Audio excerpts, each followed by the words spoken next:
Yes, it is. Welcome aboard. We are ready to rock and roll on the show, and it is part 2. We are back to normal now.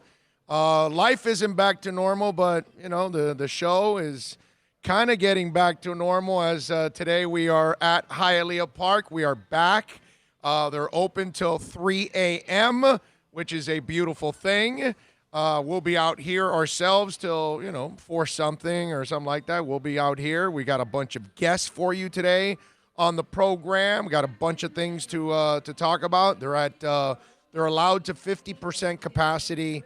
And I got to tell you something, that when we talk about how difficult things have been in this country, which they have, right? And businesses all over are either closing down, they're firing people, they're furlough, all of that. Did you know that Hialeah Park has 340 employees? Not one of them missed a check during the pandemic.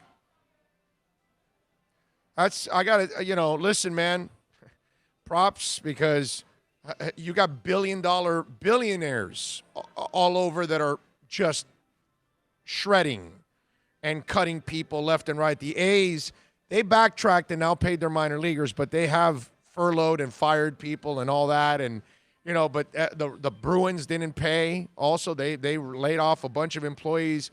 When they told me that the Brunetti family paid off their employees during the pandemic, that's pretty cool, man. That's pretty cool. That's the kind of company that you want to be a part of and you want to get a job. So just in case when Hialeah gets, going even to 100% and they're looking for employees and you need a job, this is actually not a bad place to work, and good people, man. I got to tell you, that made me feel really good when they told me that all 340 employees did not miss a check during the pandemic. That's simply amazing, It's something that needs to be commended, because not enough people are doing those kind of things. You know what I'm saying? So anyway, we are rocking and rolling out here at Hialeah Park. We'll be out here till 4 o'clock. As always, you guys can chime in on the chat board. You can chime in on the super chat. You can chime in on email, orlando@bigoradioshow.com.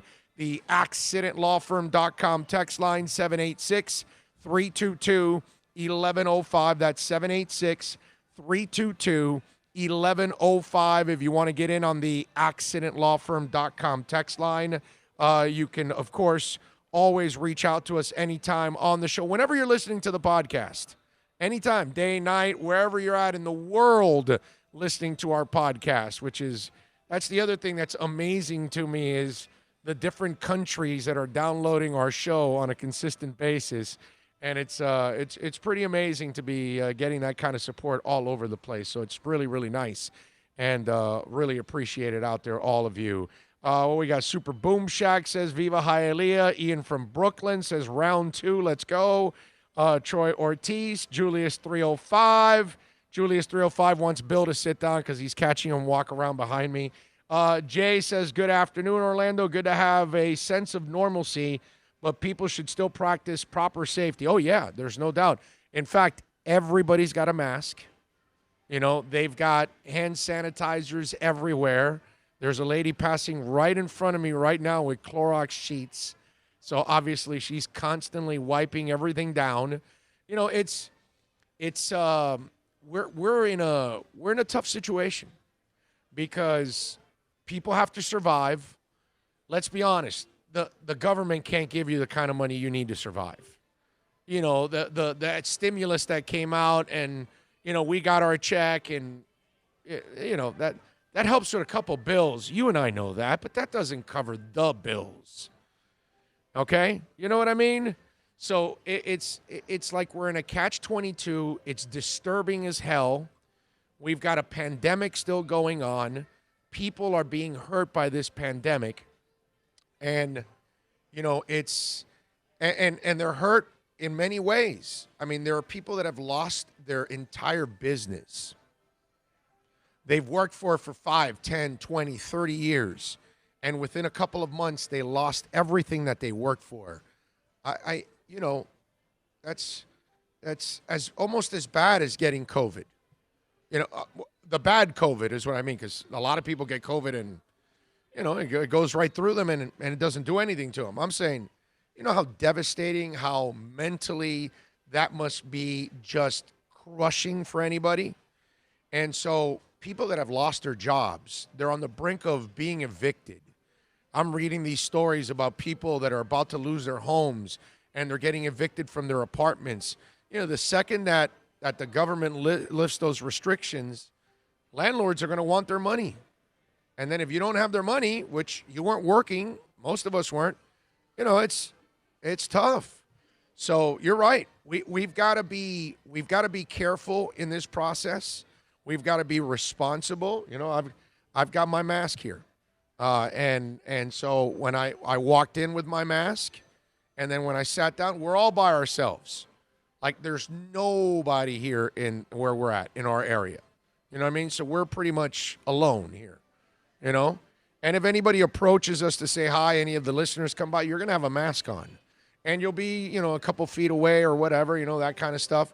So it's not the end of the world right now. At least for us, we're trying. Bill and I are trying to earn a living and stay safe at the same time. It's kind of it's that catch-22. And the rest of the world has to kind of try to do the same thing, is that you've got to try to make a living and you got to try to stay safe at the same time. And it's not easy, man. It's not easy. It's not easy for any of us. None of this is easy. What are you going to do? It's a tough one, Jay, but we're in a situation we've never been in. We just got to fight and try to survive. You know what I'm saying? Raging Dolphin Maniac is in. John Rouse is in the house. Mike No-Go Zone, so cool to see you back at Hialeah. It's so cool to be back at Hialeah. So great to be back at Hialeah, man. And we're blessed that, we're one of the few that are back with Hialeah, too. Alex Diaz says, what's up, Owen Bill? I want to know what Chris Sims is smoking. Alexa V says, hello. She's in the house. Super Boom Shack. How was the churrasco? He did not have a churrasco. He's having a sandwich. They don't have the churrasco right now. The regular menu's not back yet. And so what sandwich did you get, by the way, finally?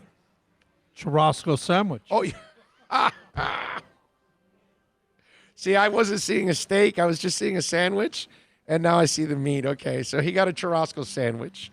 Okay, there you go. So how's the bistro? They got a new place here. It's called Junior's Bistro. And they got homemade soups, all kinds of stuff, and very affordable prices, by the way. Extremely. I know, $3-4, right? You paid? I mean, that's, extremely affordable. So, come on out. Check it out, folks. Good food, good people out here, and you can get away for a little bit, Nothing wrong with that. Folks, the whole menu, $3 and $5 items. Right. Everything. Yeah. Good stuff. Good stuff. We'll get to Chris Sims shortly, Alex. Appreciate you chiming in as always. Let's see what else. Man of 1,005 Holds is in along with the Super Boom Shack.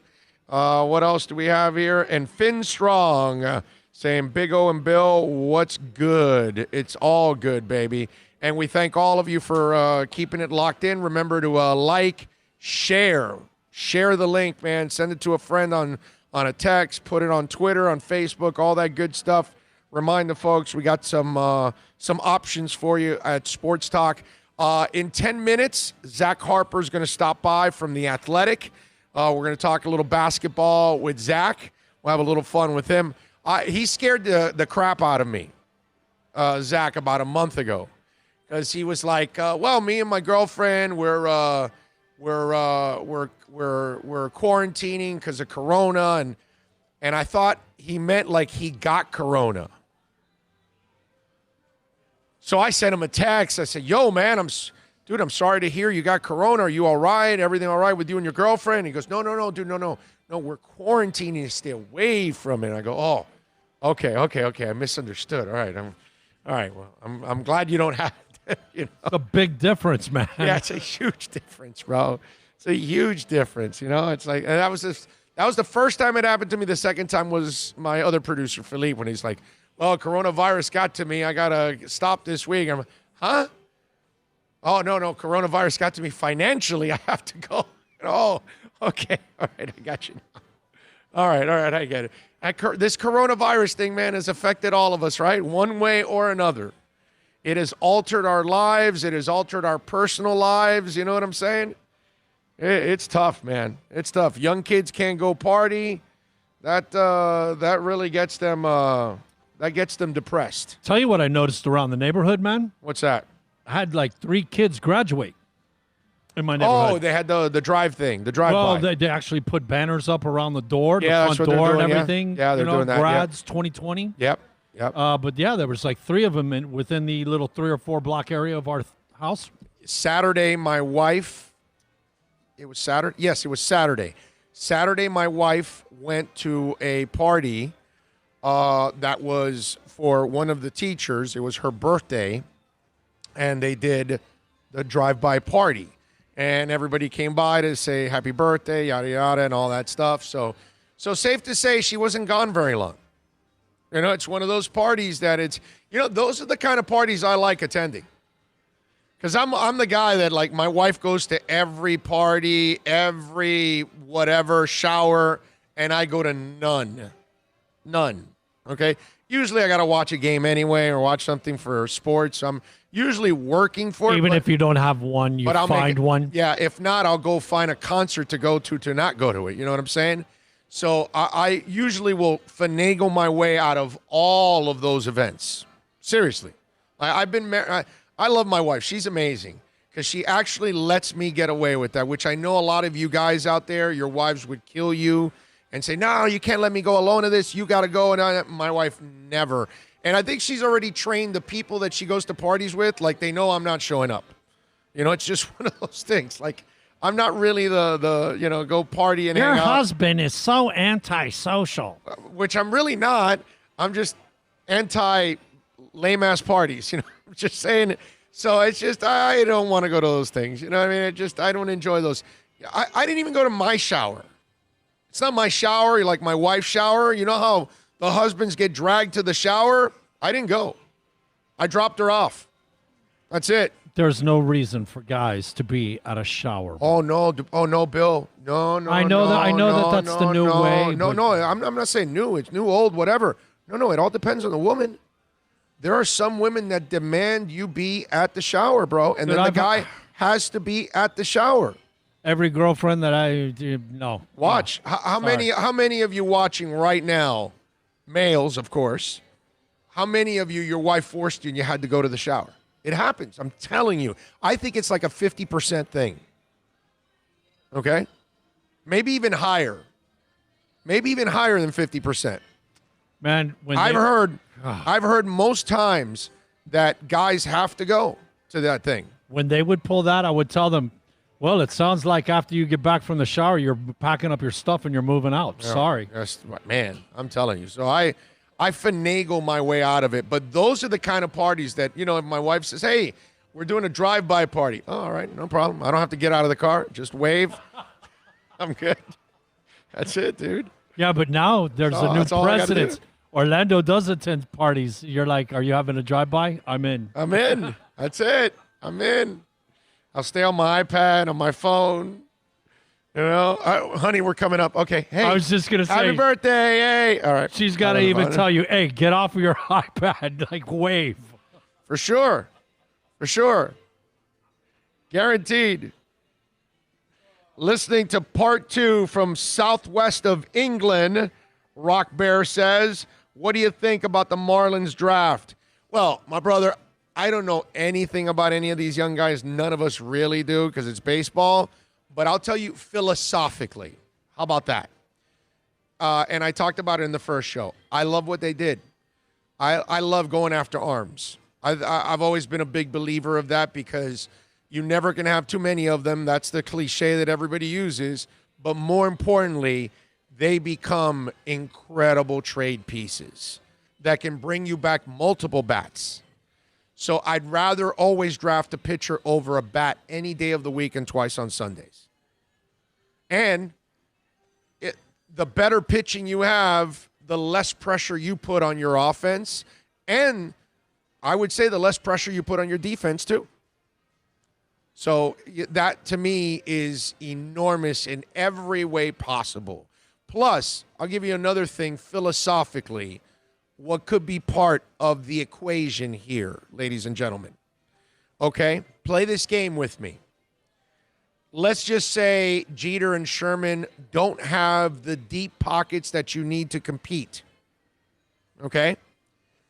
Let's say you get you overload on arms and you want to pull a Kansas City Royals where you win a World Series and you don't have to necessarily pay everybody because everybody's young.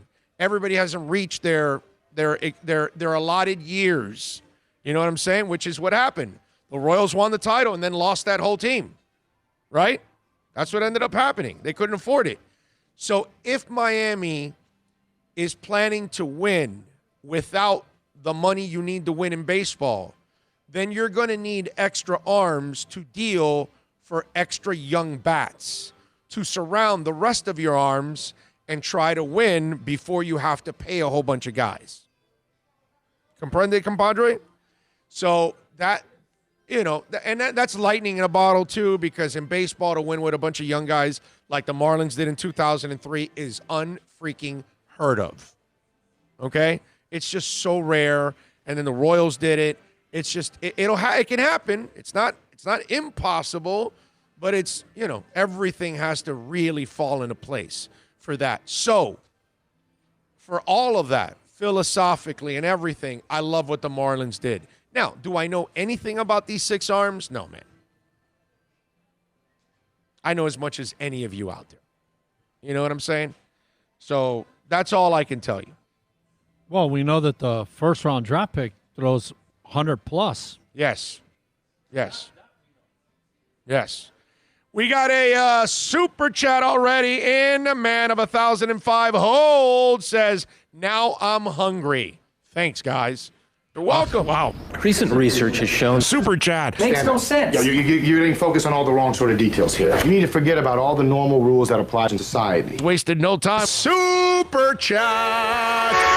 I thought it was really, really, really, really, really cool. You should all be very proud of yourself. I have no response. Super chat. That was perfect. There you go. All righty. We're gonna get Zach Harper on now. We're gonna talk a little basketball with him. Man of 1,005 holds. Thank you, sir, as always, for keeping it locked here on the program every day, helping us out. First and of super course, chat at Hialeah Park. That's right. First one post-pandemic. First ever. That's right. We didn't have the super chat the last go around for Hialeah. That's right. This is the first super chat.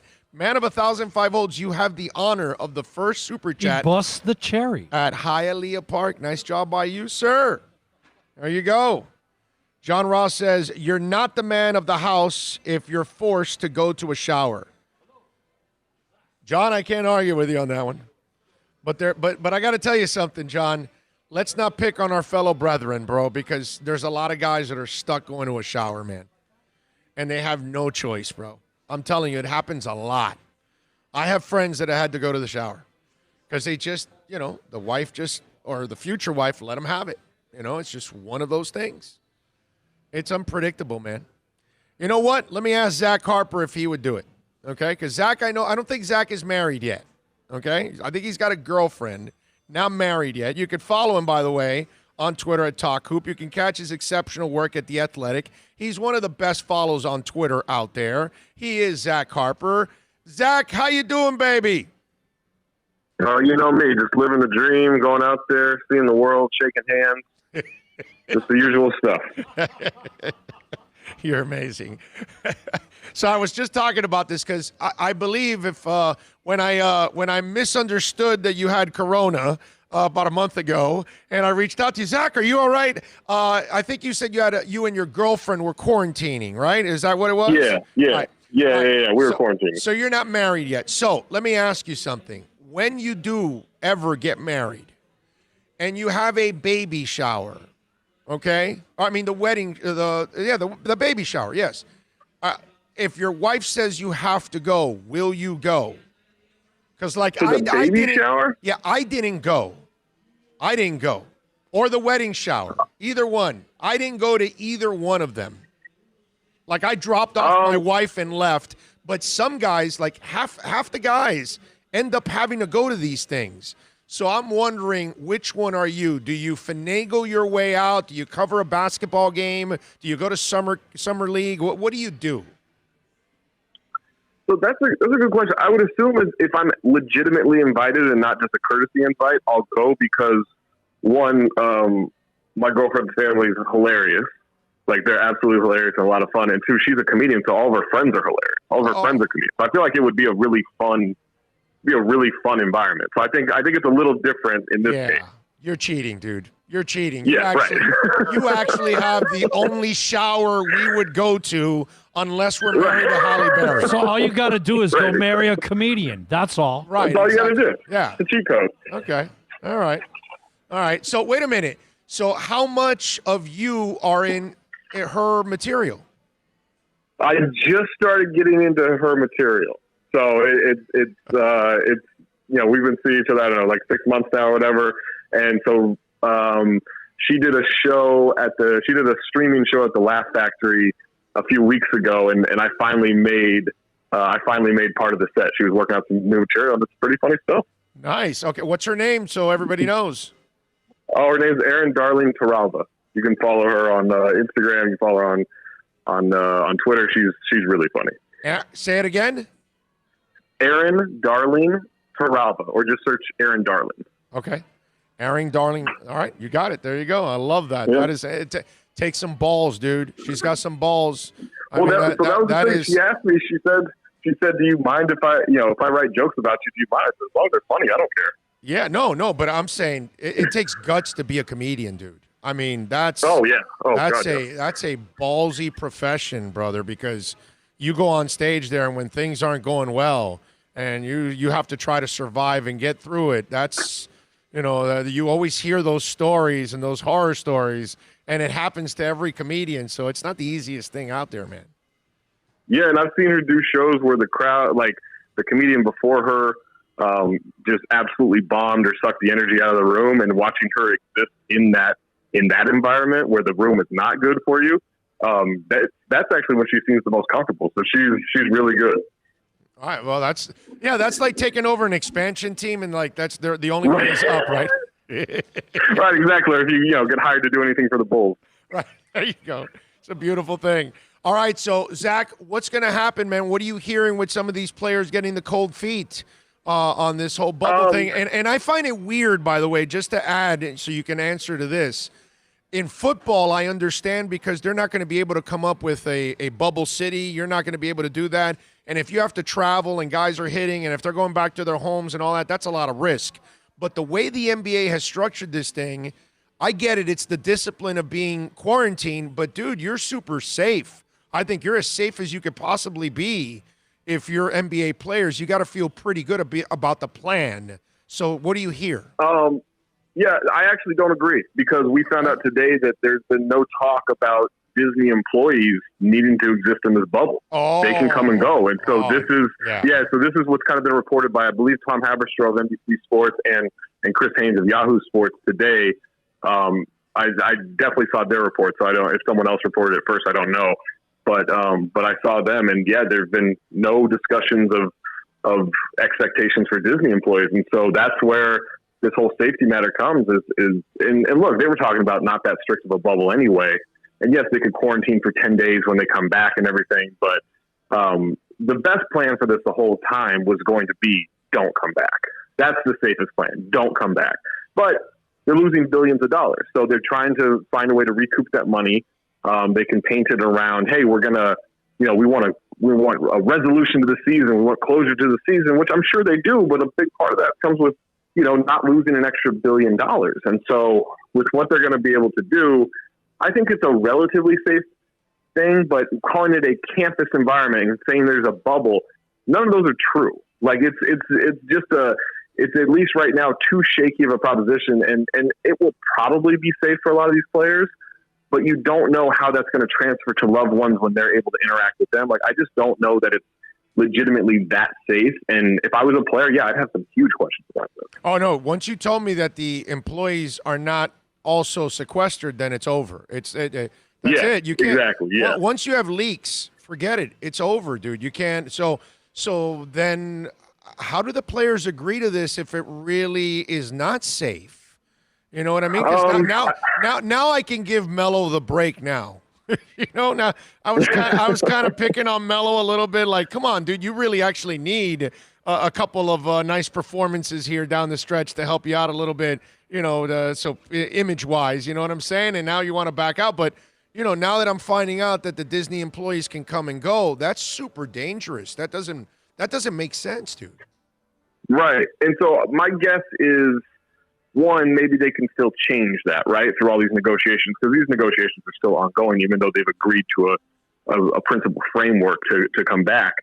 But if I'm a team and I find out, like, all right, we don't have any control over these Disney employees, I'm trying to bring in as many people as I can to handle all of that stuff, so the players, coaches, support staff are not exposed to any of this. To me, that's a viable solution, or as viable solution as there could be. And even that's going to take a lot of resources, a lot of coordination, and a lot of safety protocol that's probably going over the top. But look, man, we're still fighting this thing, and we're going to be fighting this thing into next year and maybe through next year when it comes to the pandemic. Like, I don't think you can be too safe with this. Oh, no, dude, we're losing 900 Americans a day. Right now, we're pacing 900. In the month of June, we're pacing 900. I did the math. I've been tracking it. 872 Americans we're losing every day in the month of June. That's a lot of people, dude. Right, and people say, well, yeah, but we lose people to heart disease, we lose people to car crashes, we lose people to to cancer. It's like, yes, we do, and those are all horrible things. Those are not contagious things. Right. Like, cancer is not contagious. Like, heart attacks aren't contagious. Car crashes aren't contagious. Right. And so that's the thing. Like, when you have a contagious thing that you have to combat, and you don't have a vaccine to combat it yet, there is only one way to shut this down, and that's to everyone stay inside, everyone stay sequestered. And that's not how the economy works, and that's not how life works. But these are the complicated issues we have in front of us, of decisions to make, and the NBA is deciding, we think this is good enough, and it might not be. Yeah, no, you're right. And meanwhile, LeBron James has got to be the one guy that is like going crazy right now, because he already lost out 1 year in LA last year, and then if the pandemic stops him, this is 2 years for him. That's why he was so gung-ho on this whole thing. Meanwhile, there are players going, whoa, wait a minute, my team doesn't have a shot at the title, so maybe I'm not that interested like LeBron is. But for LeBron, he's got to be the one guy, Zach, that wants this more than anybody else. Oh, absolutely. And, I mean, look, he's been doing this, 17 years? He's 35 years old. Like, he's still great, right? He's still arguably the best in the world, and could be an MVP this year, even though I think Giannis will get the vote. But, like, he doesn't have that much NBA time left, right? And especially, we don't know how long he's going to be able to maintain this level of play with the mileage he's put on his body on the court. And so, yeah, like, losing out in these years, the opportunity, it's one thing to get to the finals and lose, to not even get the opportunity to turn that around, and especially in a year where it is so open and they are as good as anybody. If I'm LeBron James, look, he's going to care about the safety of players and coaches and everything, but he wants to play. He wants the championship. He wants the chance to compete. Yeah, no, I'm with you. And, I was thinking about this, Zach, the way he started off the season, because he had an off year, had the injury, had plenty of time to rest, and he was fresh. And then it looked like they were now starting to slow down a little bit, and then maybe the Clippers were starting to, close the gap a little bit. Now you got 3 months off again. It gives LeBron 3 more months of rest. I think if they do restart this thing, he's going to come out like a gangbuster, dude. He's going to come out just like he did at the beginning of the year. I mean, like a ball of fire. Oh, absolutely. And a lot of the facilities are open now. I think maybe all of them are open now. I can't remember if the Spurs opened up. But all the facilities are open, so guys can start getting work in with shooting baskets, with working out, and then they'll get that basically a month of training camp in July to to ramp back up into shape. But a lot of these guys, like Jimmy Butler, sent a bunch of hoops to his teammates, and they didn't know how to put them together, right? Like not like we think like, oh, NBA player, they've got a full basketball court in their home and everything. That's not how the NBA players work. Like that, like a lot of these guys live in apartments, near the facility because it's easy to get there. Right. The guys who are established, the guys who have been places a long time and have monster contracts, in terms of what NBA contracts are, those guys might have good workout facilities. They might have a home gym that's worthy of that. They might have a full basketball court like Mike Conley does.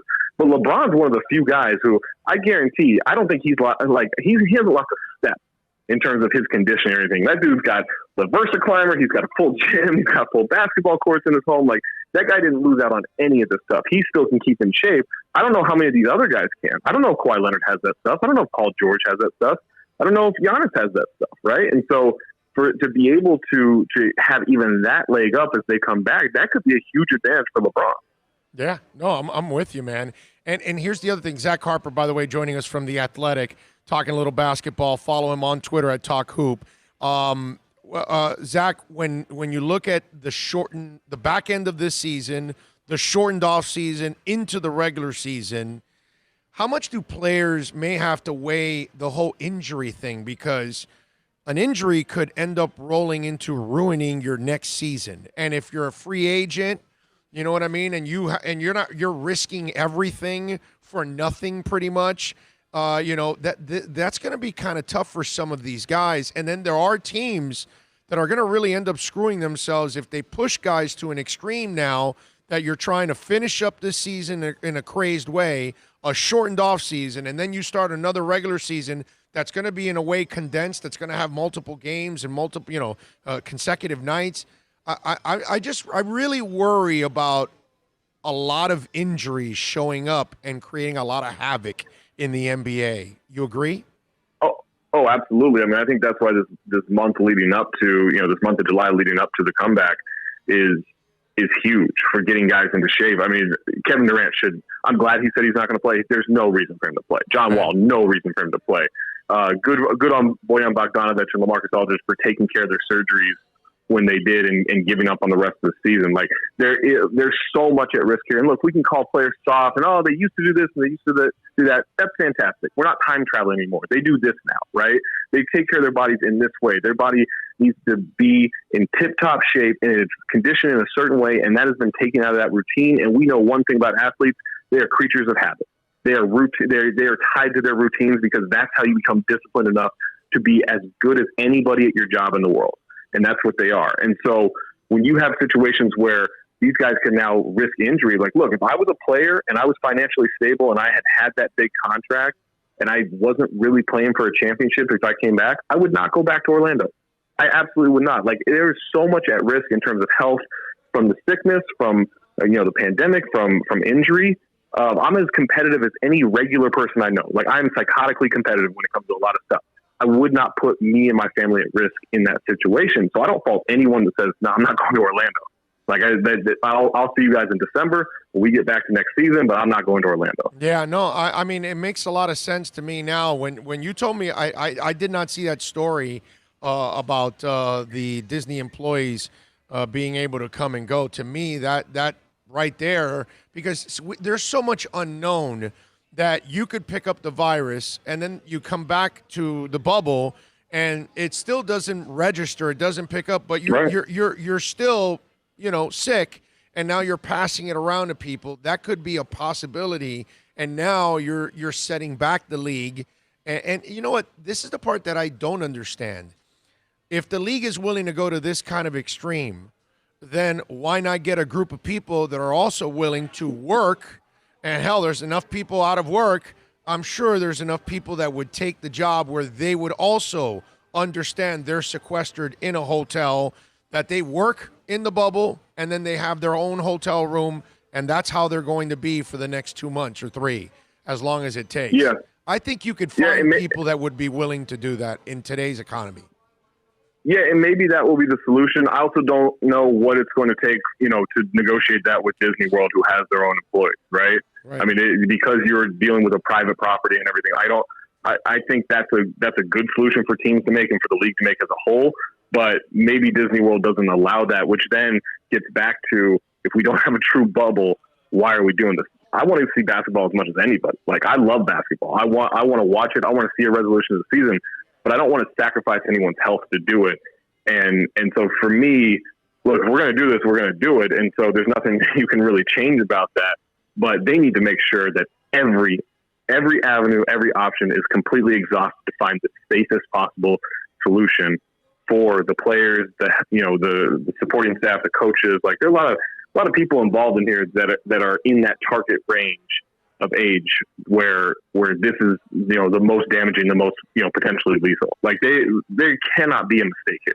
Are you hearing that this is actually going to hurt the negotiations, finding out this nugget about because that's the thing you heard from Melo when he was telling Ernie that he's like, we don't really have all the particulars yet. So the players don't really have all the information. So now we're finding out that, Disney employees are going to have access to the outside world. This is going to be a major problem between the players and the owners, right? Absolutely. And think about, when it was announced that, hey, we've agreed to this, right? The owners have agreed to this. I think that day or the next day, it was announced that Florida had their biggest spike in corona cases since like April 17th or something. It was something along those lines, right? Like, this thing hasn't gone away. There's a second wave coming, and I'm not even certain the first wave is over. And so this is still going to be a concern. I don't know that it's going to completely submarine this. I think there's enough momentum and enough agreement and enough options in terms of replacement players from the G League that it will still get done. But as this new information comes out, if I'm a player, look, I know you want to play and I know you want the checks, but I need better guarantees than what's on the table. And so I don't really think that we're going to, not have this resuming of the season. But I'm still, like, I've said this ever since it looked like the season was coming back. I've said we will 100% get basketball back, but I'm not convinced that we're going to get a resolution to this season. We're coming back, but this thing could get shut down pretty easily based on just everything that could happen. And by the way, I'm glad that you philosophically are on my side of the fence here, because I've been ripping people about that. There's no way a second wave can go on when the first one has not ended. I just told you there's we're losing 900 people a day. They're dying. So the first wave hasn't finished yet. So all this is a big, long, freaking tsunami wave that just keeps nailing us, dude. I mean, second wave would be that we actually recovered and there's only 5 people dying a day or something, and then it started to climb again.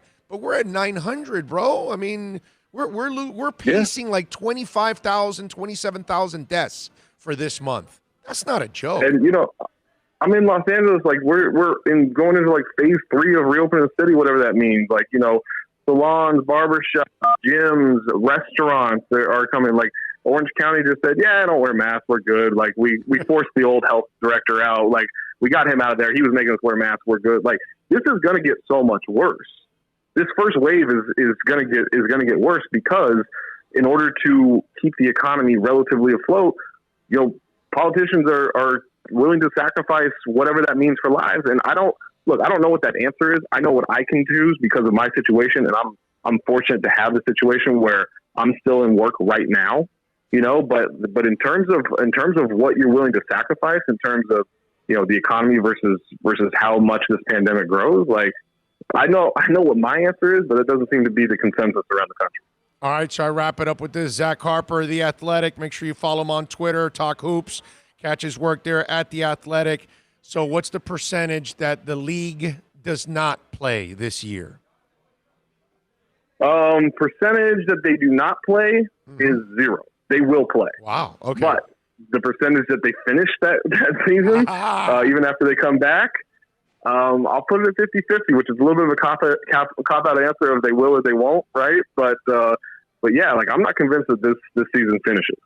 Well, no, that's not fence straddling. That's the percentage, 50%. You think there's a half a chance that this season won't end, and you know what? With the way we're pacing right now, you could possibly be right, dude. I mean, the way they have it structured, they don't have it structured perfectly, and you know what? In the end, I don't know, unless you completely quarantine everybody, there's no other way of doing it perfectly. That's it. I'm with you. I'm with you. So you got to quarantine everyone if you want to resume this in the safest possible way, and it doesn't sound like that's happening. I promise you all, one of the best follows on Twitter, Talk Hoops, and a great writer, excellent stuff covering the league. He is Zach Harper. Zach, as always, thanks for taking some time, man. You're a stud. Appreciate it. Appreciate it. Everybody go vote. You got it. Yeah, damn right. And be safe. Take it easy. There you go. Zach Harper, shaking hands, kissing babies. He's all over the world, baby. You got to love him. He's such a good dude.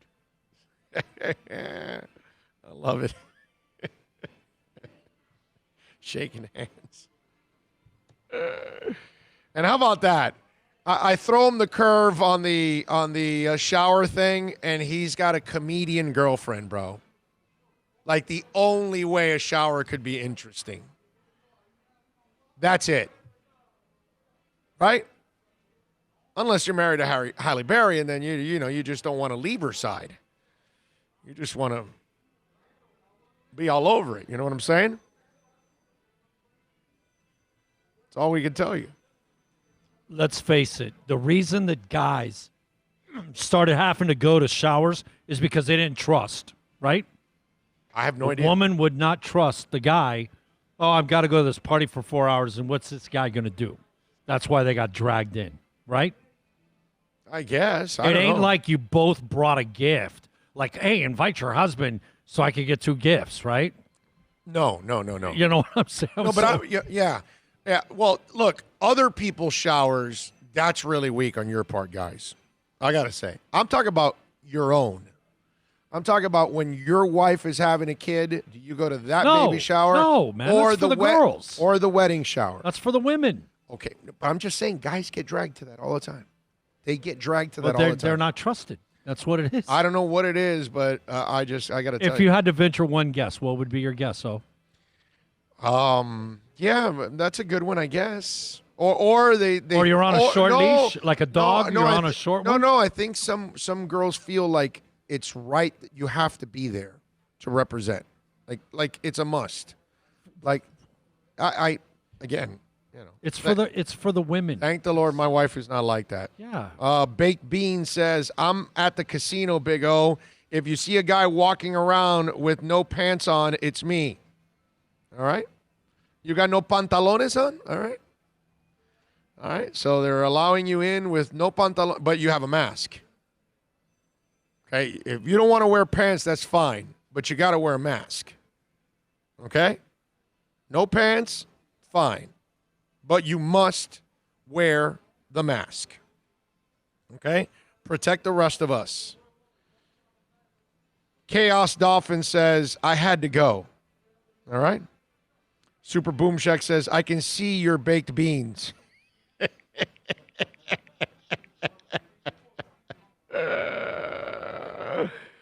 Side says, live sports, forget about it. Cheetah's open now, LOL. There you go. That's it. Little friction dance side. There you go. That's the way you do it. I like it. Friction dancing. It's a beautiful thing. Did you guys see the Texas safety? B.J. Foster? Sometimes people aren't very smart and they do stupid things. And this safety did something really, really stupid. Did you hear about this story? No. From the Texas safety? No, I did not. Well, we all get mad every once in a while. Anger gets to us and, you stomp your feet or something. Yeah. You cringe your teeth and you get mad. You scream at the top of your lungs. Those kind of things that you do when you get emotional when you're mad. Well, Texas safety B.J.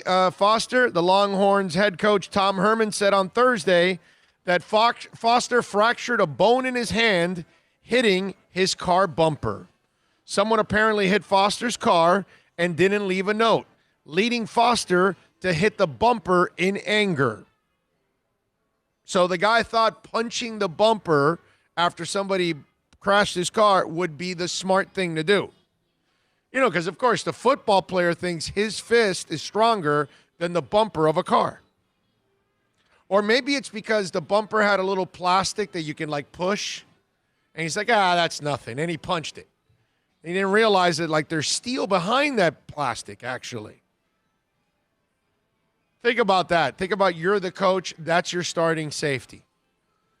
The guy that gets angry and punches a bumper in order to relieve his anger.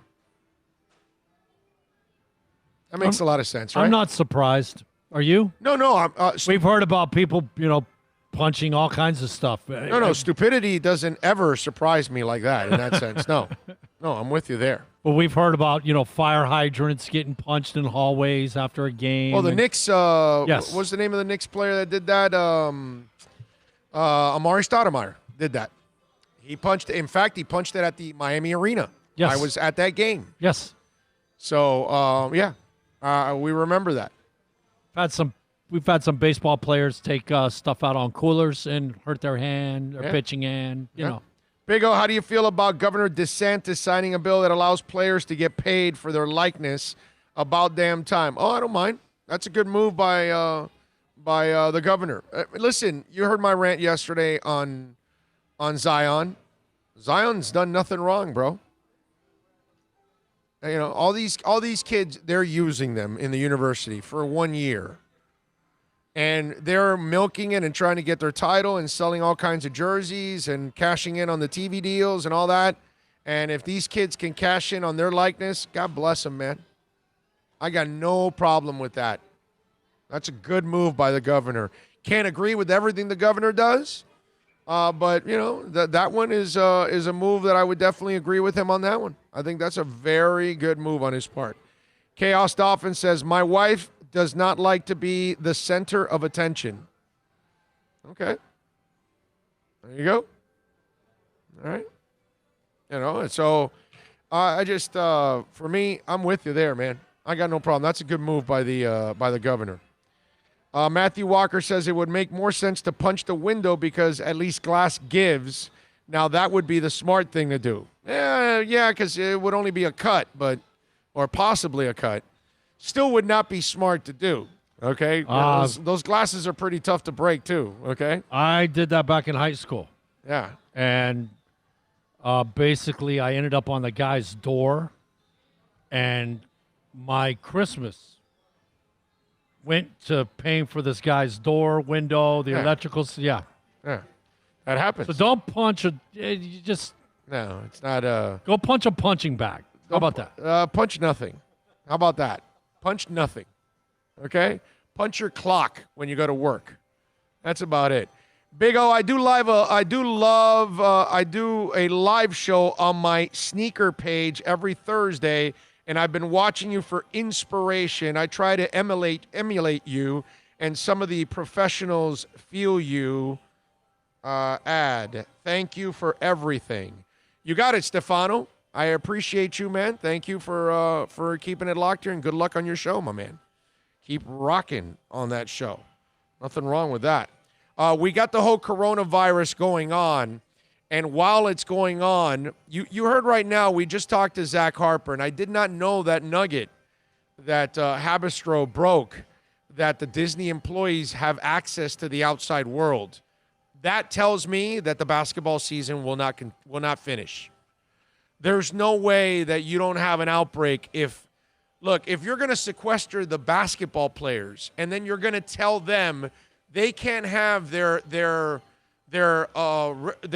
loved ones till after the first round in the playoffs.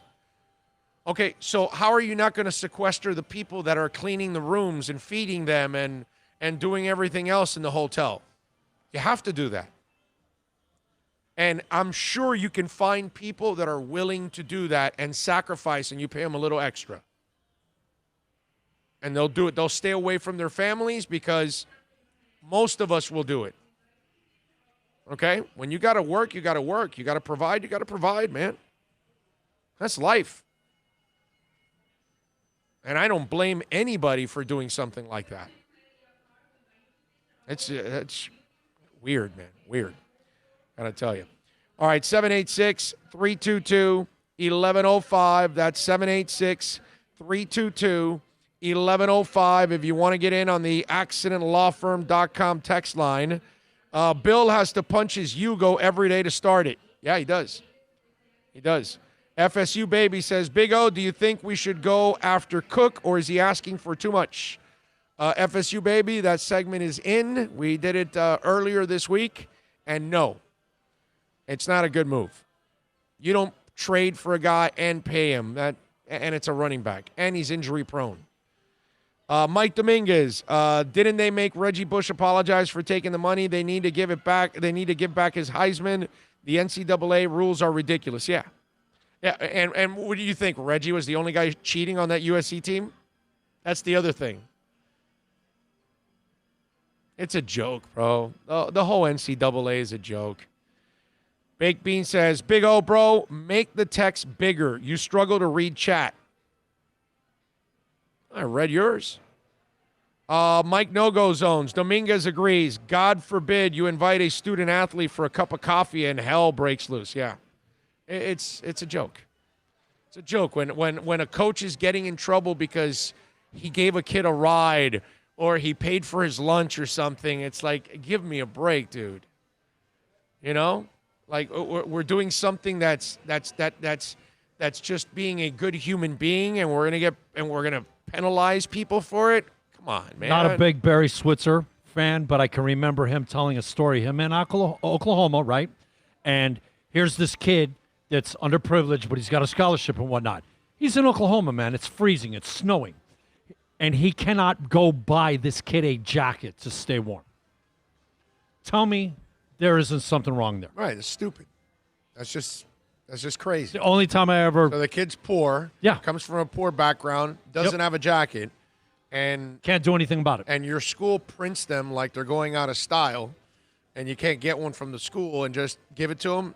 That's ridiculous. You know, those are things that's where we get to a point where it's a joke.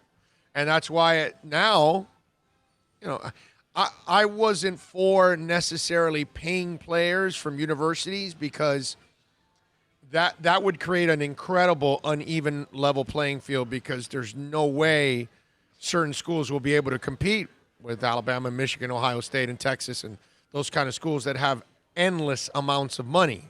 You know what I mean? There's only a few of those schools, 10, 15 of those kind of schools that have endless pockets. Who's going to be able to compete with them? You're not. I always thought that you allow the boosters to send, and you put a cap on it every school, and they send the money in. That way they could do it, and it gets distributed between all schools, you mean? No. I'm saying each individual school or can't do that. You have a cap. The boosters for Michigan are way stronger than the boosters for Akron. The boosters for Michigan or Alabama are stronger than Central Florida. You can't do that. I like what the governor did, because this bases on the player and his likeness. So if then you know what? You make it for the whole conference, and you put in, and that way all the boosters for said conference can put in money, and every athlete gets a percentage. The basketball player, the football player, the soccer, and that way the boosters can put in the money. It's capped. It's controlled by the NCAA. Won't ever happen. I know it's a won't ever happen, because you're treating everybody equal, and they're not. And so they won't allow that. I know. It's just, you know, they won't allow that. It's a nice dream. I like this way, because that way the players that do have a name, and those are the ones that draw, and those are the reason why you win mainly, they're the ones that are going to get likeness. So, you know, if a dealership or whatever wants to sponsor them, hey man, more power to those kids. They're around for a short time. Let them make their money, and they're out. That leaves a lot of kids in the same predicament that they're in presently. You're only giving that money to certain elite few, and you're still, the core problem is there. No, the core problem's there. Just study and get your degree, since you're not going to the pros. Well, that's all. You know they're not allowed to work. They're not allowed to earn money. No. I mean, when you have scholarships, you're allowed to get you got your scholarship, get your degree, since you're not going. You know, that's the problem with a lot of these kids. They don't realize that they're not pros, and they think they're pros, and they carry themselves like pros, and then they don't study, and then when it's all over, it's like, oh man, I wasn't a pro, and then I ruined also my opportunity of getting an education. So get your degree so your earning potential is higher and greater when you're done. Yeah, some of these kids have to realize where they're at in their lives. All right, let's take a quick break. We'll come back on the other side to start off hour number 2 on the program. Coming to you live from Hialeah Park, baby. Open till 3 a.m. Come on out and enjoy all the gaming action. Got the second floor poker room next week. Champion Simulcast Center will open. We got the restaurants. We got the Junior's Bistro open. We're out here at the Flamingo Bar, so come on by and say hi. We're going to take a quick break out here. I do want to remind you that the show is brought to you by EJD Construction. We love talking about Eric and the great people at EJD Construction. In fact, one of our listeners is locked it up with EJD Construction, going to do an extension to the house. They're adding actually a room to the house. So you can do that also. Call Eric, man, 305-318-4978. We're not talking about a handyman. We're talking about custom home construction, major home remodeling. So if you want to redo that bedroom, redo the bathrooms, whatever it is you want to do, man, they can do it for you. You want to build a waterfall for the pool, a slide, whatever, they can do it all for you. You want a TV coming out of the ground or out of the roof, call EJD Construction, 305-318-4978, fully insured, $2 million liability, $1 million in workers' comp. Eric has been at this for a long, long time. You could follow them on Instagram at EJD Construction, 305-318-4978. Tell them that Big O sent you, man. They are COVID ready. They will come to your house in their appointments with gloves and masks on. They are doing it safe, and they're doing it great. EJD Construction. It's a buyer's market at Toyota of Hollywood. Over 1,500 Toyotas on the ground, and truckloads just keep on coming. Now pay up to 50% less. 2020 Camry, not $29,000, $17,775. 2020 Corolla, not $22,000, $13,775. Buy a new 2020 Toyota with 0 down and 0% financing, or we'll make your payments till 2021. At Toyota of Hollywood, the #1 volume Toyota dealer on 441 between Hollywood Boulevard and Sheridan Street. Are you tired of watching the same old travel videos on the internet? Well, then check out MikeNoGoZones.com, a travel documentary that's breaking barriers. I go to the places that the media tells you to fear, where no one else dares to go. Baltimore, Opelika, South Side of Chicago, and more. Go to MikeNoGoZones.com. No one expects to get into a crash, but I expect you to go to accidentlawfirm.com if you do. Make sure when hiring a driver, you go through a rideshare app so that you can be covered by the insurance, which can be up to $1 million whether you're a passenger or a driver. In other words, don't try to save a few bucks by paying cash instead of going through the app. I'm attorney Bobby Nunez from Nunez Law in Miami, and we're here to help you through the process. Go to accidentlawfirm.com for a free consultation from me, Bobby Nunez. That's accidentlawfirm.com.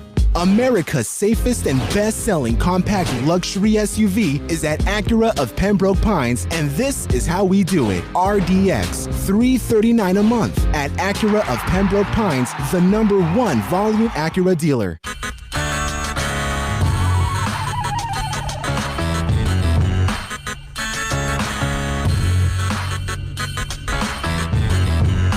This is the Big O Show.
back. It's hour number 2 here at Hialeah Park. We're back here at Hialeah Park, which is a beautiful thing. Steve Calabro, as always, the casino manager, joins us all the time to talk. And pretty soon, Steve, we'll be able to have some games that we can actually take some point spreads and things like that. Although, wait a minute, I think your mic's not on yet. Turn on his mic there a second. Hold on a second because I can't hear him. Here we go. All right, there we go. So, Big O, I hope the game starts soon. I mean, look. we had a little boxing last night. That was fun. Well, I mean, I guess I should clarify myself. Games where people can actually go watch them. Yes. You know, I mean, look, I know baseball's going to happen, and there'll be nobody in the stands, maybe 500 people. You know, but it's almost unnatural. You know, but we got to be serious. It's a pandemic. I get it. It's just that it's a little odd. It's a little odd, you know. I still can't understand what the Dolphins are going to do. I can't understand. I'm not sure what they're going to do. You know, I'm a season ticket holder. What do you mean you don't sure what they're going to do? What are they going to allow in that stadium? Oh, they don't know, dude. They don't know. You're right. It's nobody knows anything. The beauty of the NFL and college football is that they get to watch the NBA, NHL, and MLS and make their mistakes. Yeah. And then the rest of the world, too, and the rest of the world. Yeah, but I mean, sports-wise, they get to learn from these leagues now because they're going to be the guinea pigs. Like the MLS will be the first one on July 8th. Yep.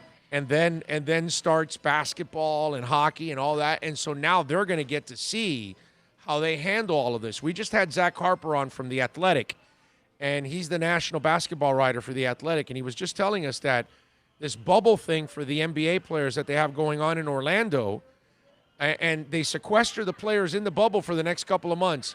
No family members until after the first round of the playoffs, which eliminates 70% of the league, so 30% is left. Mm-hmm. There's one problem now that just was reported. The Disney employees get to come and go. That doesn't fly. Yeah, that makes no sense. Exactly. So unless you sequester the people that service too, that's not going to fly because if people get to go back to their families, they're going to bring everything back to the players. You've eliminated the bubble. You've eliminated the bubble. There's certainly a crack in the bubble, right? And so now, a pretty big one. And so now I don't know how, because football, because you were talking about football, you're worried about the stadium. How do you play the game? Because there's no bubble for football. The defensive lineman on an offensive lineman. Give me a break. You can't put 32 teams in a city. There aren't enough stadiums. No. And there's not enough space to put 32 entire teams with their training staffs, coaching staffs, broadcasters. There's no way of doing it. And they hit, and they're physical, and it's sweaty, and it's pounding, and piles, and all that. It's like John Harbaugh was complaining, like, they want us to do this. It's impossible to have space in football. That's not the game. So, Big O, that's the serious part of it. And I agree with everything you just said. But I'm going to just take it another direction. We are sitting in a casino. You and I have endeavored. We have endeavored in sports wagering often. Right. Semi-often, let's call it. We don't want to get accused of too often.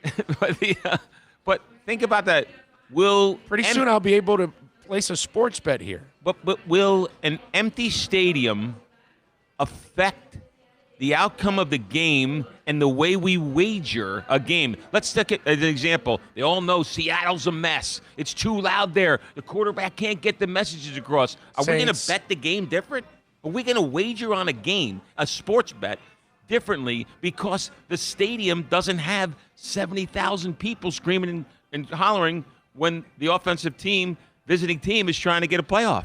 Think about that. Okay, well, here's the way I would answer this. I think you're first going to look at the games and look at them based on the talent and the points. And you're going to throw everything else out because at the moment you don't have the home field advantage anymore. Right. So that 3 points is neutralized. Like we have a new norm now, don't we? Yeah, absolutely. It's a new norm in the casino. We want to talk about that. Right, We're going to talk about that soon. It's a new norm in life. I mean, I've got my mask. I came in with my mask. Obviously, I can't do the show with the mask. That's the only reason I'm not wearing it. But everybody's got a mask on here. That's the new norm. The new norm, because there's nobody in the stands, you're just going to base it on talent and then you're going to say, okay, I think this is the better team because there is no home field advantage anymore. Yeah, the home field advantage and the that's done.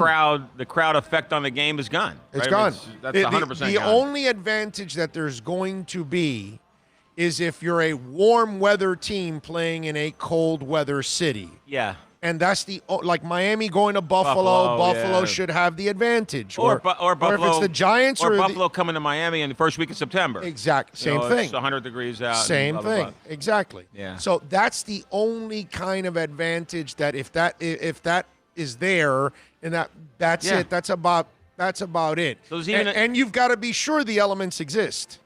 Yeah, and they got to be. Yeah, it's got to be colder than seasonally that cold or a little colder or something. But right. So I think that's how you'll kind of look at it. And again, it's just like it's the way we have to adjust to everything now. Now you wash your hands more than you ever have. I tell you, I wash my hands like and sanitizer. You know, there's sanitizer every 30 feet. I probably have hand sanitized. I just purchased another like 300 gallons of hand sanitizer.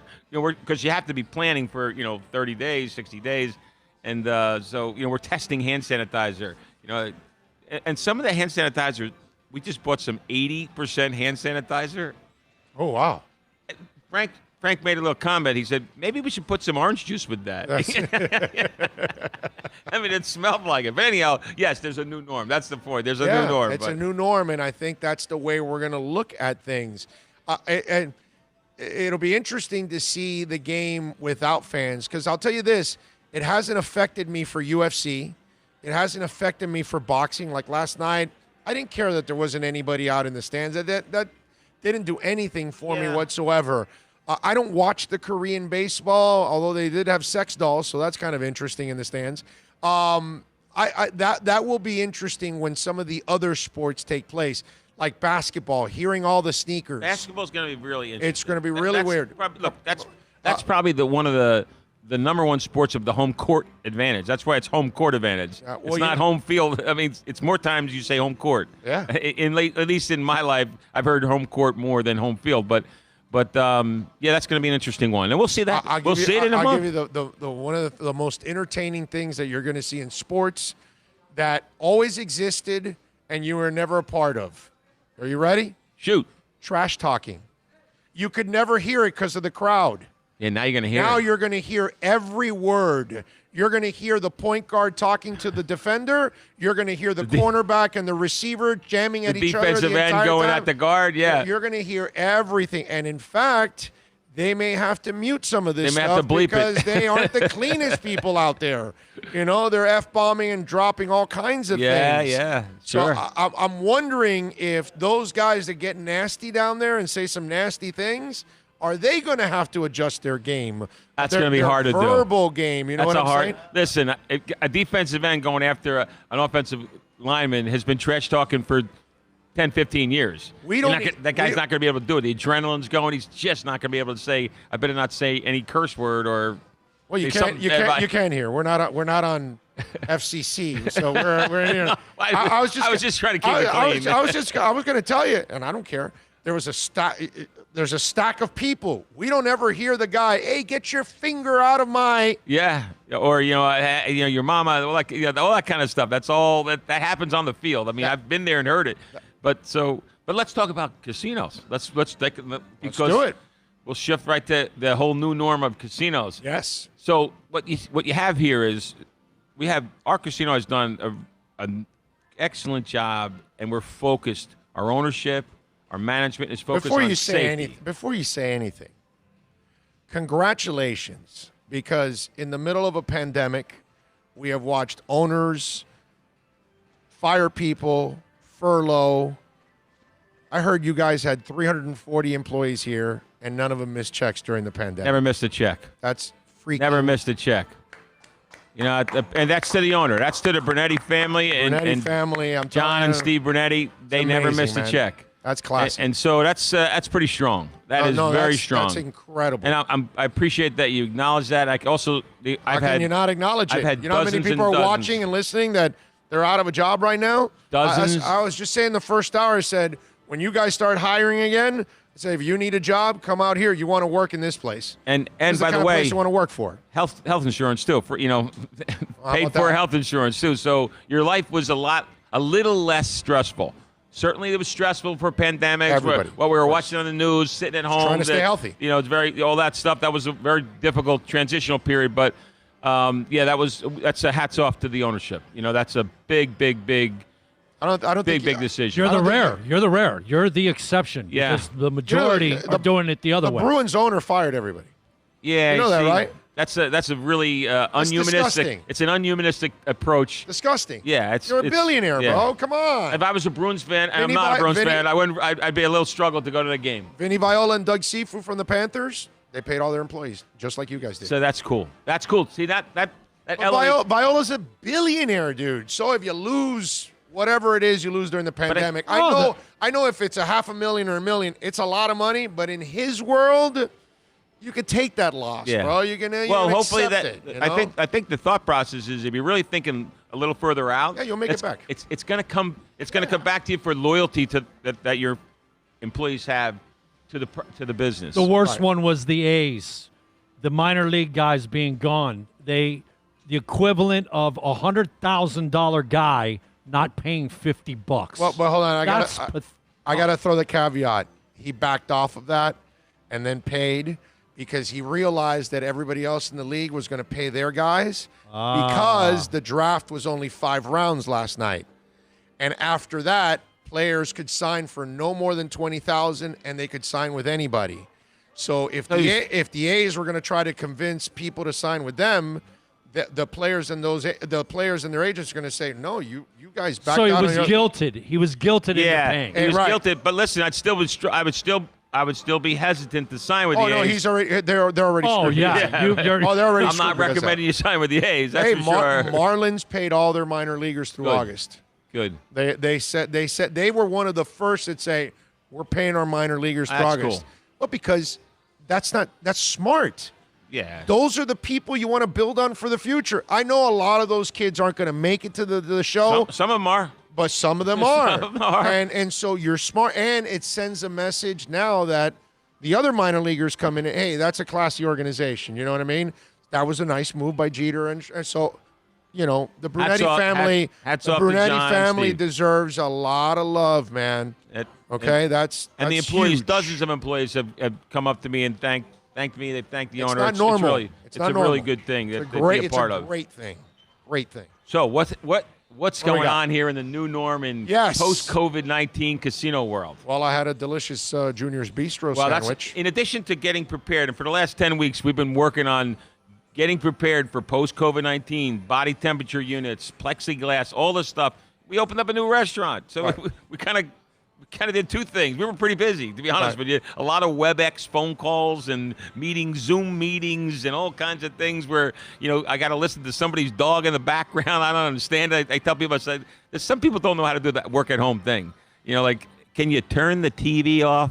I don't watch that channel when I am watching TV. Now I'm in a business meeting. I'm listening to the TV. So I was in a Zoom meeting leading all the way to the morning show today in my car in the Zoom meeting. It's a weird world we live in, but we've had a ton of meetings and we've been able to accomplish a lot. Some of the things we accomplished, we've got some really cool body temperature scanners. You did it today. Yeah. You walk up. As a matter of fact, if you go to that 104, all right? Was that all right when I came in? Well, you might have gone to a different. No, the answer to that is no. And let's get security get you out right now. Fiore's face was classic. But if you go to next time you get your temperature taken, take your mask off. It will say mask required. Oh, really? Access denied. So our technology actually reads that you have a mask and your temperature. Okay, because I did have my mask on. In addition, when you come in the front door, we have a high-tech counter. So as people come in and out, it tells, because we're capacity restricted. So we're counting with a computer, not with a clicker, some little guy with a... Yeah, because you have multiple doors. Well, we only have one entrance. We have one entrance. Okay. So we have one entrance for poker. Okay. And one entrance for slots, and we have 2 counters. Okay. And there's 2 different capacities, first floor, second floor. So we've got the capacity counters. We've got the body temperatures. Every other slot machine, you see it, every other slot machine is on. Right. Or is off, I should say. That's right. Whatever way you want to say it. So that promotes social distancing.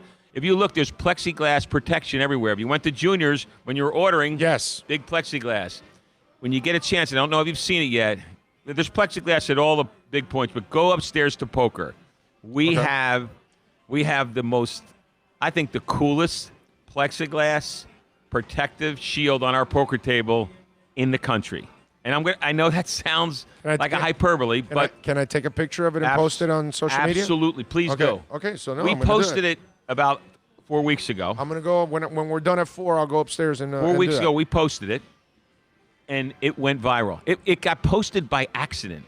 It got posted by accident. My poker manager was he was so excited, right? He was all pumped up, and he's a big he's a big social media guy, and he puts it on social media.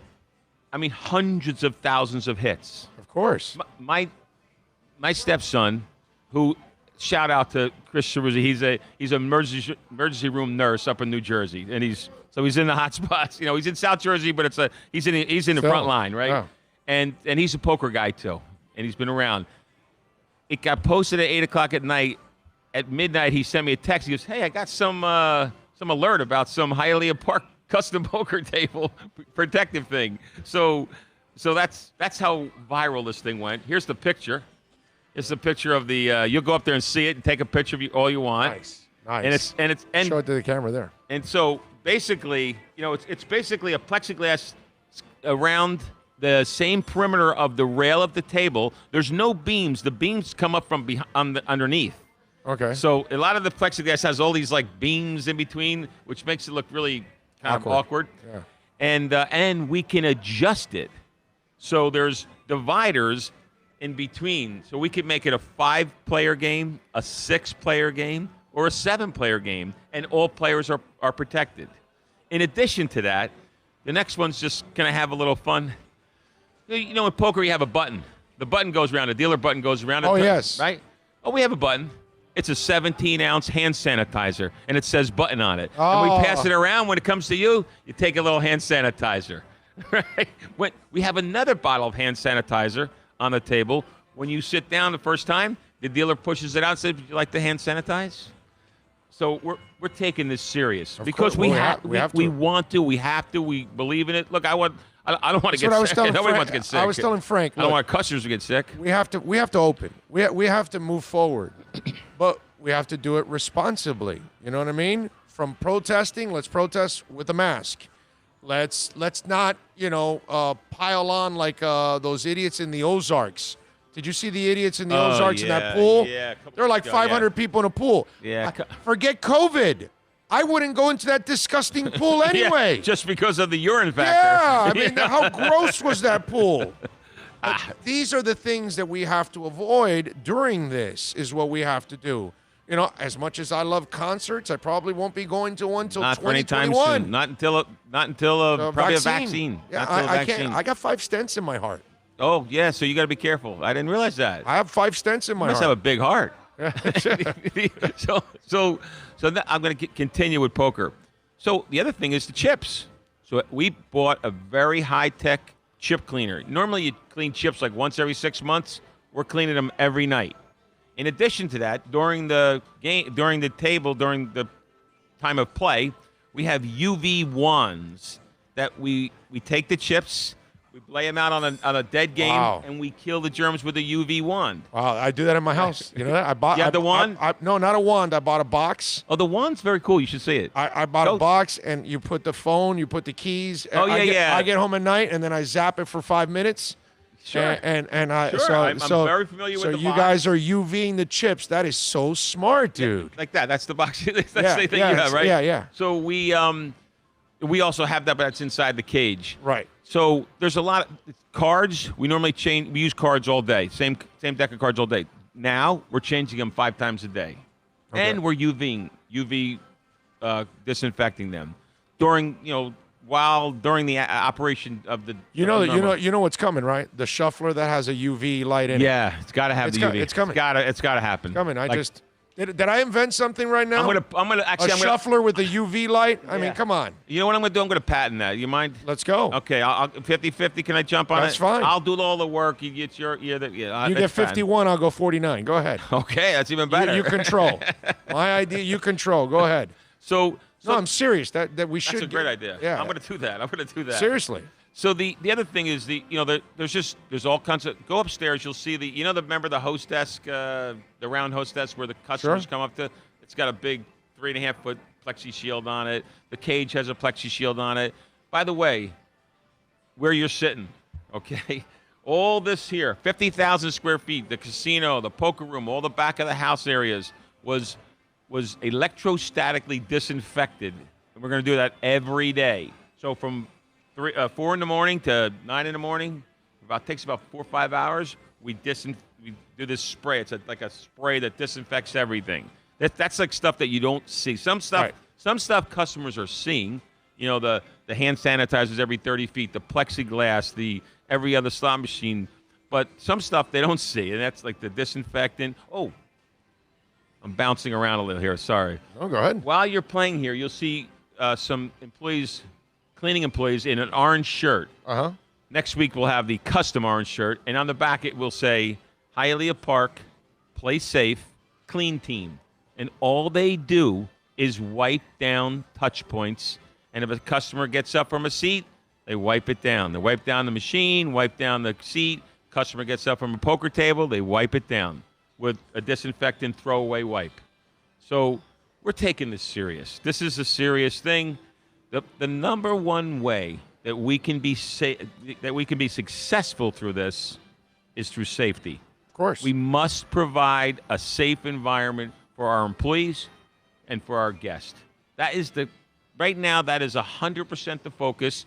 And hats off to our management team and our ownership because they're focused on it and they're dedicated to it. Yeah. And it's not cheap. No, it's not cheap. No, it's not cheap. It's hundreds of thousands but who purchase all these things. The way we're all living, if we start living this way, we're all going to pay less medical bills. Yeah, we might be healthier. We're gonna have less colds. Yeah. We're going to spend less money on medicine. We're going to spend less downtime. It's been said by a lot of people, and I agree with you. Oh, there's no doubt. I definitely agree with you. There's no doubt. Just eliminating handshakes. Yeah. You will eliminate a lot of stuff. The air handshake's okay. Yeah. I'm okay with it now. I think I got it down to a nice science to it, But basically, there's a lot to the plan. We submitted it to the state. They approved it. Then we had to submit it to the county. They approved it. I'll tell you a little funny thing, though. I shouldn't say this, but they didn't approve one thing that they took out. They in their master handbook, they're not allowing in Dade County shuttle buses and trams yet. So we have a tram to the train station and my guess is because people will breathe and then the people behind them get whatever. That makes sense. So that was the only thing. That was the only thing you have to walk. Yeah. So I mentioned it only because one, we're respecting the county's wishes, right? And for the people that do get off on. And I want the customers to know, hey, it's not you guys. I don't like you to walk either, but you guys do give people rides from the Metro Rail and from the parking lot. And from the parking lot, you do have that. But hey, by the way, a little walking is healthy. Might help the health thing also. Maybe we're going to lower the health cost just a little more. Yeah, man. Exercise. Yeah. So that's the new norm here. Okay. It's and by the way, the Champions Simulcast Center will be open next week. Champions is next Friday, and I think we should touch on that because that's a big thing. Maybe we should be out there next Friday. We should definitely. Frankie and I were talking about that. Next Friday, we should have you guys there because the following day is the Belmont, and let's talk about it. This year, from a horse racing standpoint, it's a shorter race, but I don't know. We can have some fun with it. It is the reverse Triple Crown. Maybe it's the inverted Triple Crown. And maybe also, it's the upside down Triple Crown. I don't know what kind of Triple Crown it is. And it's not a condensed Triple Crown like it normally is. No, it's not. It's the 3 races are. It's like got 3 months involved instead of 3 weeks. So it's not nearly as challenging. You know what I mean? Like I tell people that I would give the NBA champion this year 2 crowns. Why's that? Why? Well, you had to play a few months. Now you stopped for 3 months. and you're worried about COVID, your family, your safety. Now you have to restart the season under COVID restrictions, so you're pressured. You're away from your family. You're sequestered for 3 months. You get through all this entire season and you win a championship. This is the hardest year to ever win a championship in the history of the NBA.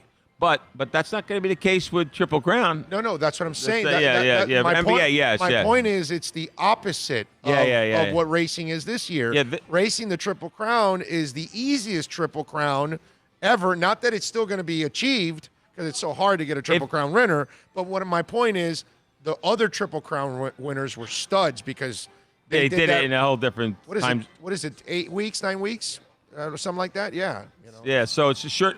So much shorter time frame, but I can tell you that if there's a Triple Crown winner this year, there shouldn't be an asterisk next to it. There should be 3 or 4 asterisks next to it because because Belmont is a shorter distance. The time frame is it would still be a hell of an accomplishment. It's a decent accomplishment, but it's got to have more than one asterisk. Right, okay? I'd say 3. You're the worst Triple Crown winner. Let's put it that way. It's like Peyton Manning winning the Super Bowl with no arm in Denver. You know what I mean? It's one of those deals. Yeah, it's one of those. But we know you're great, dude. But that year you kind of they carried your ass. I will add this though. I will take away 2 of the asterisks if you win the Triple Crown.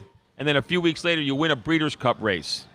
Now you've impressed me. Okay. Maybe I take away all the asterisks. Okay. All right. So there's, and then I put like an exclamation point because now you're literally a Triple Crown winner and a Breeders' Cup winner in a short period of time. So a shorter period of time than ever. So that there is a weirdness to it. But the point here at Hialeah Park is that we opened today. We're successful with our opening so far. God willing, everything's going. The team members are doing well. The customers are doing well. All of our post-COVID-19 efforts seem to be, doing well and progressing in exactly how we'd like it to go, and that's a good thing. We're happy with about that. So slots and poker are open now. Next Friday, June 19th, we open simulcast. Big O will be. You guys will be there. I'll make sure I come by and visit, and we'll be able to talk about the Kentucky Derby. I'm not sure what I've settled down to, if it's upside down or inverted or reverse, or I think it's the upside down. For me, it's the upside down Triple Crown because I think it has a little bit of ring to it. Right, yeah, okay. Yeah, upside down Triple Crown. It's the COVID Crown. The COVID Crown would be another name. Okay. Maybe we just have a list of I got names. Ideas, bro. I'm loaded with ideas today. I'm promising that we're on air. We're going. This is going to be broadcast. We're going to invent our invention. Let's not say it anymore. Shh. We'll make sure they didn't hear it. I'm telling you, it would be. It's a must nowadays. We got to have it. Yeah, all kinds of things. It should be permanent. Something like that would be permanent because germs alone. It's called peace of mind. Yeah, that's all. Yeah, because this COVID thing has now made us more aware of germs and viruses. Yeah, they're all over the place. And we can kill the germs, and we can do something to actually minimize the germs so that maybe our health is a little better. And so now, and you're also, in the back of your mind, you're like, okay, we've never lived through a pandemic like this. Now because we had the swine flu a few years back, but like this now, but like this, and you're like, okay, when's the next one? So now all of this stuff is, okay, I don't want to get caught up with the next one, so I'm going to keep washing my hands.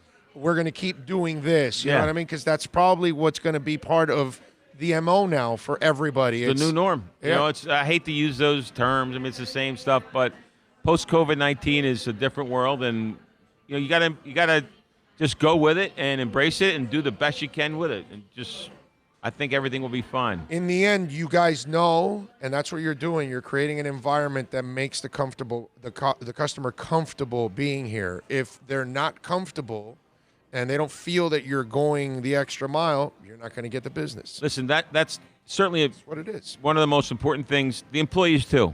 Of the course. Employees have to be comfortable too, because when the employees are comfortable, that's going to also translate into how they communicate with the guests. If the employees are uncomfortable, and then they start sharing it with the customers, then it's a runaway train in a negative way. And we just need to be diligent. If we're going to be successful, it's all about safety, creating a safe and comfortable environment for both of those groups. the customers and the employees.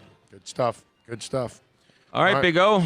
So you're so right. we know about the new COVID-19. We have an invention, and in terms of games, we're going to be betting a little different. No more home field advantage. I said home field. It should have been home court, right? But the good thing is, man, we're about to get all that stuff back now, so that's good. Well, and back without fans. Okay, but hey, let's be grateful for that. You know what I'm saying? I understand. TV is a good thing. It's easier to social distance from your couch. Oh, but listen, than from the bleachers. It wasn't great boxing yesterday, but I was happy to have a little boxing. You know what I mean? Yeah. I enjoyed the UFC did a good job. UFC. I enjoyed the Tom Brady and Peyton Manning golf thing that they did. It was a little too manufactured for me. Of course, I mean, come on. But it's entertainment. I mean, TV is manufactured in general. I get it, but. Right. But it was really manufactured. Right, but that was the idea. You know what I mean? I like both. But at least we get some entertainment. We've had the draft. We've had free agency. That's helped us a little bit. Now we're starting to get. I thought the draft wasn't bad either. Yeah. I thought they did a pretty good job with the draft. Yeah. I watched it. Well, some of those elements they should keep for the future. Yeah. Because a lot of those personal elements really brought something. I have to share with you something. I have this habit. So when there's ever a filming like that, it's so weird. I watch things, but I watch behind the people for some reason. And it has to do with when I was in the casino business. I'm in the casino business. When I'm in the casino business in Atlantic City, we had a lot of boxing matches. And the first couple of rows were all the high rollers. So when somebody else did a boxing match, I wasn't watching the boxing match. I'm trying to see the first couple of rows. Who the hell are those good players? Where are all those high rollers? What's high rollers in row one? Why is that high roller in row three? And so now when I watch COVID times, I watch like the draft. I'm looking at like the guy's house, but I'm not looking at the guy and his parents. I'm looking at the pictures on the wall in the background. I have this weird habit. I look at details. I don't look at what everybody else is looking at. I look at like the perimeter of what everybody's looking at. So it's just a little bit of a flaw of some form of dyslexia, I guess. I don't know. So you've enjoyed all these reporters reporting from their house. Oh, and you're looking at what the hell's in there, you know? Look at that lamp. Like what the hell? Who the hell bought that picture? Are you kidding me? I want to throw that one out. The only guy that I have an issue with, and I want to like give him a really good background, is this guy. It's an exceptional reporter, the baseball guy. What's his name from ESPN? Oh, Jeff Passan. Jeff Passan. He's got that wallpaper back there of that fake bookcase, and it's like, come on, bro, you're Jeff Passan. Yeah, you're but like you're like a badass reporter, bro. Put a real bookcase back there, bro. He does have a Dark Side of the Moon album. Yes, but it's not real. It's not of. real. It's a picture of it. If you had the real Dark Side of the Moon CD or something, the reality of that background is what I enjoy. I'll bring somebody. I'll say it to somebody. Did you see so and so's house? Like did you see the draft? Like Brady's kitchen. So come on, it was like the weirdest thing in the world. How about Cliff Kingsbury's Cliff Kingsbury set it on fire. He set it on fire. Right? What did you think about? It was almost a little too cool. To be honest with you, super cool. Bro. It was a little too cool. That was a beautiful layout, unbelievable. Dude. What did you think of Cuomo's basement? Oh well, so look. When he was quarantined. Yeah. Oh yeah, that was. Yeah, but I'm going to tell you something. Go on record about this. So I saw that. That looked pretty authentic, right? But why the hell was he visiting when everybody? He had told the world that he had COVID, and then he and his family go to the Hamptons to see their house being built.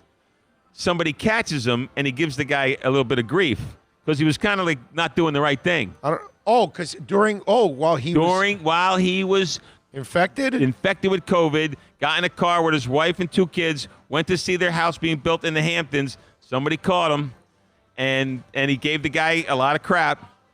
I don't know. Chris, shame on you. Oh, that's you know what? You could have seen the house after you recovered. I didn't know he did that. We could send I'll send you the pictures. Exactly. That's how we spread stuff. I know. That's how we do. Because he probably was getting bored, and he was like, "Come on, honey, let's just go up." The house, the builder called us and told us. But I get it, but you got to have a little discipline. The 14th day's tomorrow. It's not a big deal. One day, let's go. Well, he was in quarantine. He was sick, so I mean, thank God he recovered and all. But But that was an authentic basement there. It was an authentic basement. But I had a little beef with him about that. I had a little beef with him about that. But it was a house. nice basement. I will give him that. Wasn't a bad one. There was nicer backgrounds though. There's been some houses like some people. I can't think of the exact people. I'm like, wow, they got a hell of a.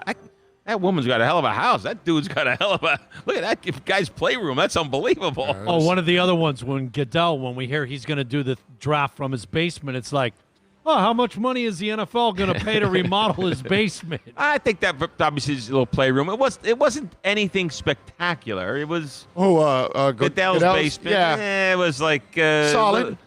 It was like Goodell, boring.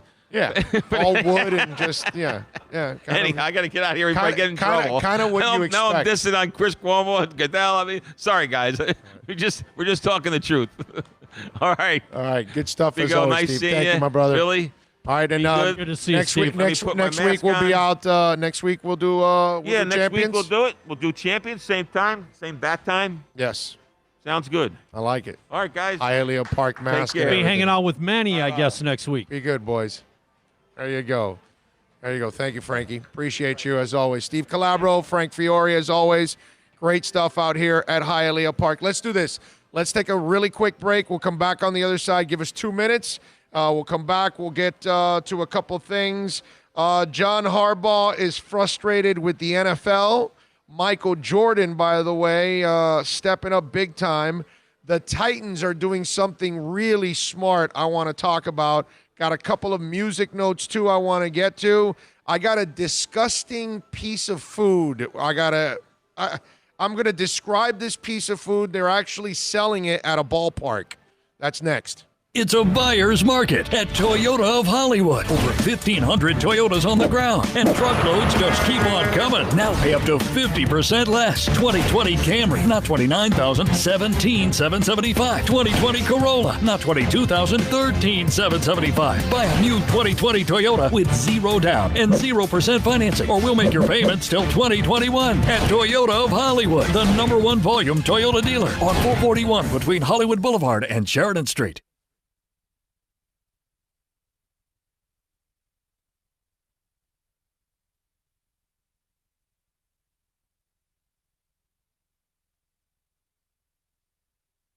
Are you tired of watching the same old travel videos on the internet? Well, then check out MikeNoGoZones.com, a travel documentary that's breaking barriers. I go to the places that the media tells you to fear, where no one else dares to go.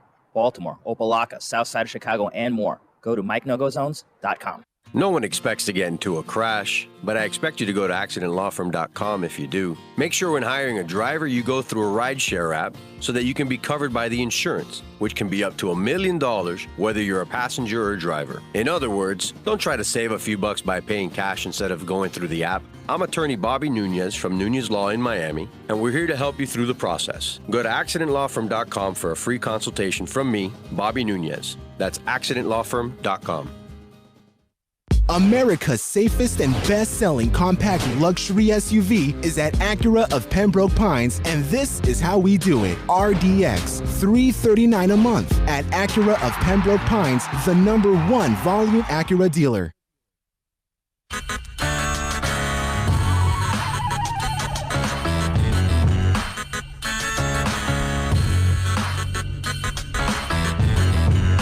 This is the Big O Show.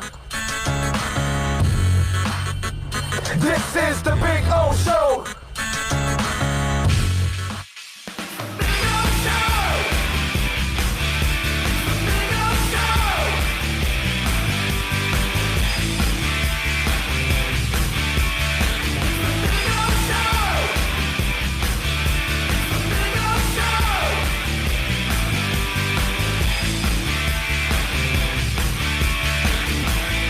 All righty. We back.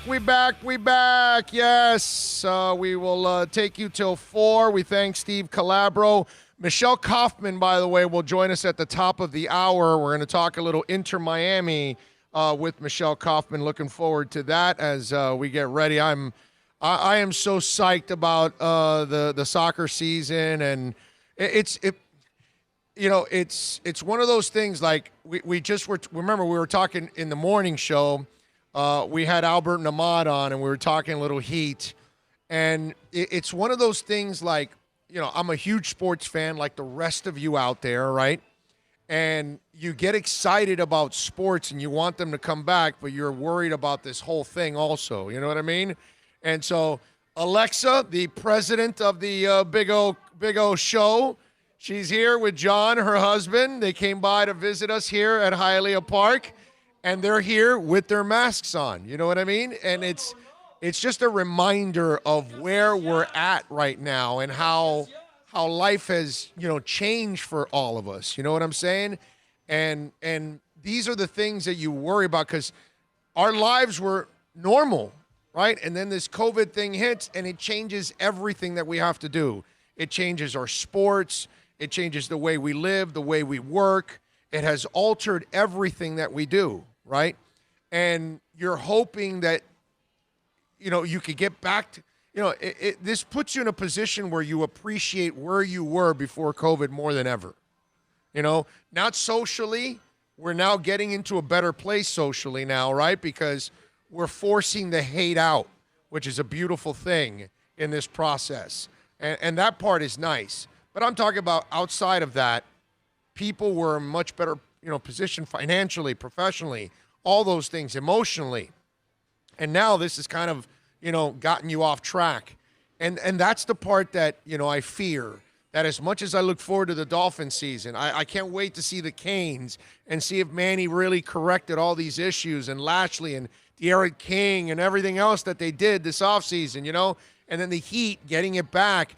And now we're talking with Zach Harper and to hear that the Disney employees can have access to the world, but the players can't, that puts the NBA season at risk. And then that doesn't give our young guys a chance at NBA playoffs. Because to me, I know the Heat isn't winning a championship this year, and I don't have a problem with that. But I do want Tyler Hero and Duncan Robinson. I want all these cats to get playoff experience because that's the only way they're going to get forward. It's like the Marlins. I know the Marlins will struggle to win 75 games this year, but I don't care about that because I just want them to get the year of experience. And now they're not even going to get a year of experience. Hell, they're not even going to get half a year experience because they're not even going to play 81 games. So the Marlin organization is already suffering a setback. This does nothing for the Yankees or the Cubs or the Dodgers. They're set. Now, it could hurt them financially. They could lose a player or two or whatever, but they're loaded teams. They're going to be contenders every year. For the Marlins, this delays them another year if they're ever going to be a playoff team or a contender. This delays you in the building because they're not a team that can go out and buy guys and make shortcuts. They have to develop from within. So all of these factors are in, and I want to get excited about all of this. Soccer, for me, soccer is a little bit more because I'm in the middle of building a radio station that's going to be all soccer, which is going to be a lot of fun. You know what I mean? So there's a lot of excitement for it, but at the same time, I am nervous, man. I'm nervous. Like the stat I gave you earlier today, we're losing 872 Americans every day. That's 900 people are dying, man. That's not a joke. That's scary, that kind of number. And so that's where I am, that I can't wait for these things to start. I'm just hoping I don't build myself up to then it all comes crashing down again. And then we're not able to enjoy it. That's why I want everybody to go out there, but be responsible, dude. Don't get in a pool with 400 other idiots. What the hell's wrong with you? And I don't protest, but please wear a mask. Josh giving us some love on the super chat. Thank you, Josh. Appreciate you.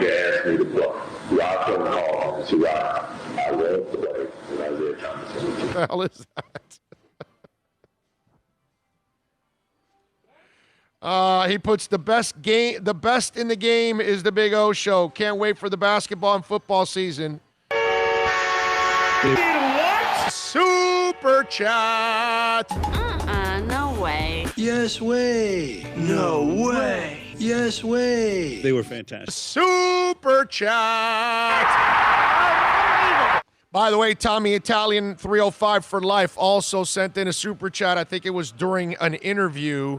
I did not mention it. Thank you, Tommy Italian 305 for life. You, sir, are a stud. Thank you for also sending in the super chat. You people are just absolutely phenomenal. Was it Steve or Zach? Huh? Was it Steve or Zach? Do you know? The interview. Oh, I don't remember. Oh, no, it was Zach. It was Zach. It was a little bit ago. Oh, yeah. That's, I mean, yeah. Yeah. Tommy also says, did you guys hear DeSantis today is allowing college players to profit? Yes. Yeah, it was kind of expected that was coming after California did it. Florida was soon to follow right after. I think the Gators will be really good this year if there's a season. Yeah, because it looks like they got themselves a quarterback. You know they got a defense. Listen, I don't care about the Gators, but I'll be objective and I'll tell you you're right. You're right. Matthew Walker wants to remind you played the wrong soundbite for Super Chat, okay? He's just, That was Michael Jordan. That's right. And Alexa says, and Tommy ain't here. That's right, Tommy. Where are you, bro? You're supposed to be here, okay? Tommy and Hialeah also. Let's go. Let's go. There's a bunch of you guys. Yeah, there's like no excuse. Like he's right here, a stone's throw from racetrack. If Alexa and John can make the effort to come on out here during a pandemic, you guys can too. That's dedication, baby. Pandemic or not, Alexa and John are not stopping from being here with us today. It's a beautiful day. And they're past even a little farther than 6 feet. Okay? They're about 8 feet away from us with masks. Very responsible. That's the way you're doing it. Tommy Italian 305 for life says he's in Pompano. What the hell are you doing in Pompano? You're supposed to be in Hialeah, bro. What's wrong with you? Well, since you're in Pompano, I think Pompano is pretty close to it. Go to Jupiter Donuts, get a couple donuts, and bring them on down for us, okay? They're right off of 95. I forgot which exit. I like glaze, by the way. I was going to say, plain glaze just guy. get half a dozen, right? Half a dozen. You'll eat two. I'll eat four. We'll be good. There you go. Okay. There you go. You're not nothing for John and Alexa. Okay, so you had to get all four. Get 1 dozen. And I'm only gonna eat one. You're only gonna eat one? Yes, I'm gonna eat one. Dude, how is something delicious and you only eat one? When we went to Randy's Donuts, how many did I eat? You ate one. Well, I was really glad I got to have the other 11. But that's I have no problem with this. That's fine. So there you go. But you're not sharing with Alexa and John. They come here to visit us, and you're hogging all the donuts. Okay, make that a dozen donuts, please. There you. Oh, she still wants his half dozen. Okay. All right. Well, he wants his 5. So Tommy Italian 305 for life, a dozen donuts, Jupiter Donuts, Dandy Donuts, whatever. There's several places that you can go to. Mojo's is delicious. They do an awesome job. If they're hot, if the hot sign's flashing, crispy's fine. You know what I love about Jupiter Donuts? They have a drive-thru. That's what's really cool, actually. I don't know if you guys ever been to Jupiter Donuts, but they have a drive-thru. And that's like a lifesaver, man. When you don't have to get out. And in today's, distancing type of world, that's even better when you've got that drive-thru. I love it. All right, 786-322-1105. If you want to get in on the accidentlawfirm.com text line, you can also reach out to us on Twitter. That's at Big O Show. I told you about a ballpark that is selling something really disgusting. And we have the gentleman that is describing this product. And it's a minor league baseball team that is selling this burger. Now, listen, normally you go to a ballpark, you have yourself a hot dog, right? A little relish, some mustard, that kind of stuff. Maybe you get yourself a burger. Normal things, pretzel, a little mustard on that pretzel. That's what you get in a ballpark, right? Well, the South Carolina minor league team, they are the Charleston Riverdogs. They are selling a burger that is probably one of the most disgusting burgers in the world. And here's the manager of the stadium describing this burger. Hey guys, I'm Josh Shea. I'm the Vice President for the Charleston Riverdogs. Today, we're going to go through the Smoked Cotton Candy Jack Burger. Yes, it's a returning signature burger. Again, going to be available this Friday only from 11 a.m. to 3 p.m. You can start pre-ordering today, and you can even order Friday. So we're going to go through the ingredients and talk about it a little bit. So first, any great burger, you got to start with a great bun. Here we have a great local brioche bun that this burger is going to go on. What's going to go on this bun is going to be our burger sauce. Again, can't tell you, it's very top secret. So this will add a little bit of tanginess, a little bit of spice to it. Next, we're going to put our all beef patty. Again, it's a 4-ounce all beef patty, Angus beef patty that we get in here. All right, so you see it fills out the bun nicely. Now, if you're great and you know how to make your own cotton candy, go right ahead. You could even get some smoked sugar and kind of incorporate a little bit of smoke into that. We incorporate the smoke actually into the Cracker Jack. So you get a cutter, nice cool little dandy cookie cutter, any kind of shape, pancake cutter can work as well. You cut out your cotton candy, gives you a nice form. As the burger is a little bit hot, you'll see it starts melting a little bit. Next, we're gonna go for our Cracker Jacks. Yeah, I just took them off the board. What we do, this is where the smoke goes into it. We smoke it for 1 hour. We spray it down with some good bourbon. So then you take the Cracker Jacks, literally, you just go on top of the burger like so. You wanna kind of mound it in there because you want that nice caramel crunch, the smokiness, the bourbon flavor, the saltiness, and you just top it off with that good brioche bun. Again, this is our smoked cotton candy Jack Burger, returner from 2017. Here you go, guys. Enjoy this Friday only. Ugh, that's disgusting. I mean, I think if I took a bite of that burger, I would throw up right away. Seriously. I mean, I like cotton candy. I got no problem with Cracker Jacks. I love burgers, but I don't want them together. What the hell is that? Are you out of your mind? You know what this reminded me of? You know how like when you get with the kids and it's, let's make cupcakes, and they throw 50,000 jelly beans on it, right? And it's like, man, what are you doing? Yeah. I thought that, and here, let me say this. What burger place starts out with, oh, our bun is the big thing? What does that tell you about the beef? No, I mean, well, I'm just saying we're promoting the bun, not the beef. Oh, he goes, it's 4 ounces. As you can see, it covers the bun. It's like 4 ounces, bro. Come on, bro. 4 ounces is, come on. It's 4 ounces, bro. That isn't that much, but it just looks gross, bro. The picture, I showed you guys the picture on the tube there. Those of you on the podcast, unfortunately, you're not going to be able to see it, but just listening to the description. And there's a secret sauce. I don't know what the sauce is, but just think of any sauce mixed in with Cracker Jack, with cotton candy and the burger. Oh, can I tell you what the secret sauce is? It's the same one that was in Fast Times at Richmond High. It's ketchup and mayonnaise. Oh, yeah. Damn, all-American burger? That's it, brother. You got it. They don't even put relish in it. It's just ketchup and mayonnaise. That's all. Oh, God. I mean, it was gross just hearing the description. The description made me sick to my stomach. Ugh. Why do you want to screw up perfectly good cotton candy and Cracker Jacks? I don't know. First of all, I don't even know how you actually even how do you even want something like this? Because you're 12 years old or 7 or 8 years old. Samuel Robina says the burger looks like crap. He said the S word. I guess these guys are stoners. That's the only thing that makes sense. Bro, I don't know. How stoned can you be to want to eat that, bro? I'm serious. You can't be stoned. You have to be David Hasselhoff drunk. You remember when David Hasselhoff was drunk on the floor and he's eating the burger off the floor? Because, of course, if you can eat a burger off a floor, then you'll eat a burger with, Cracker Jacks on it. Because you don't know any better. You're just slobbering.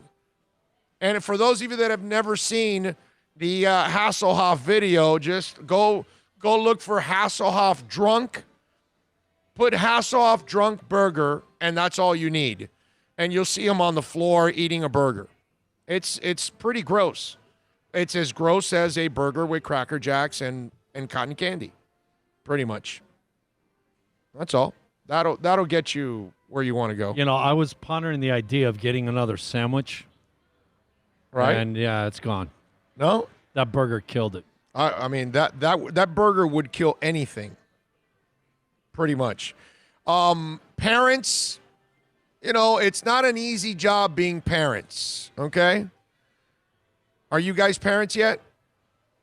No, not yet? Okay. Not an easy thing to be parents, okay? We've got a daughter that's 20.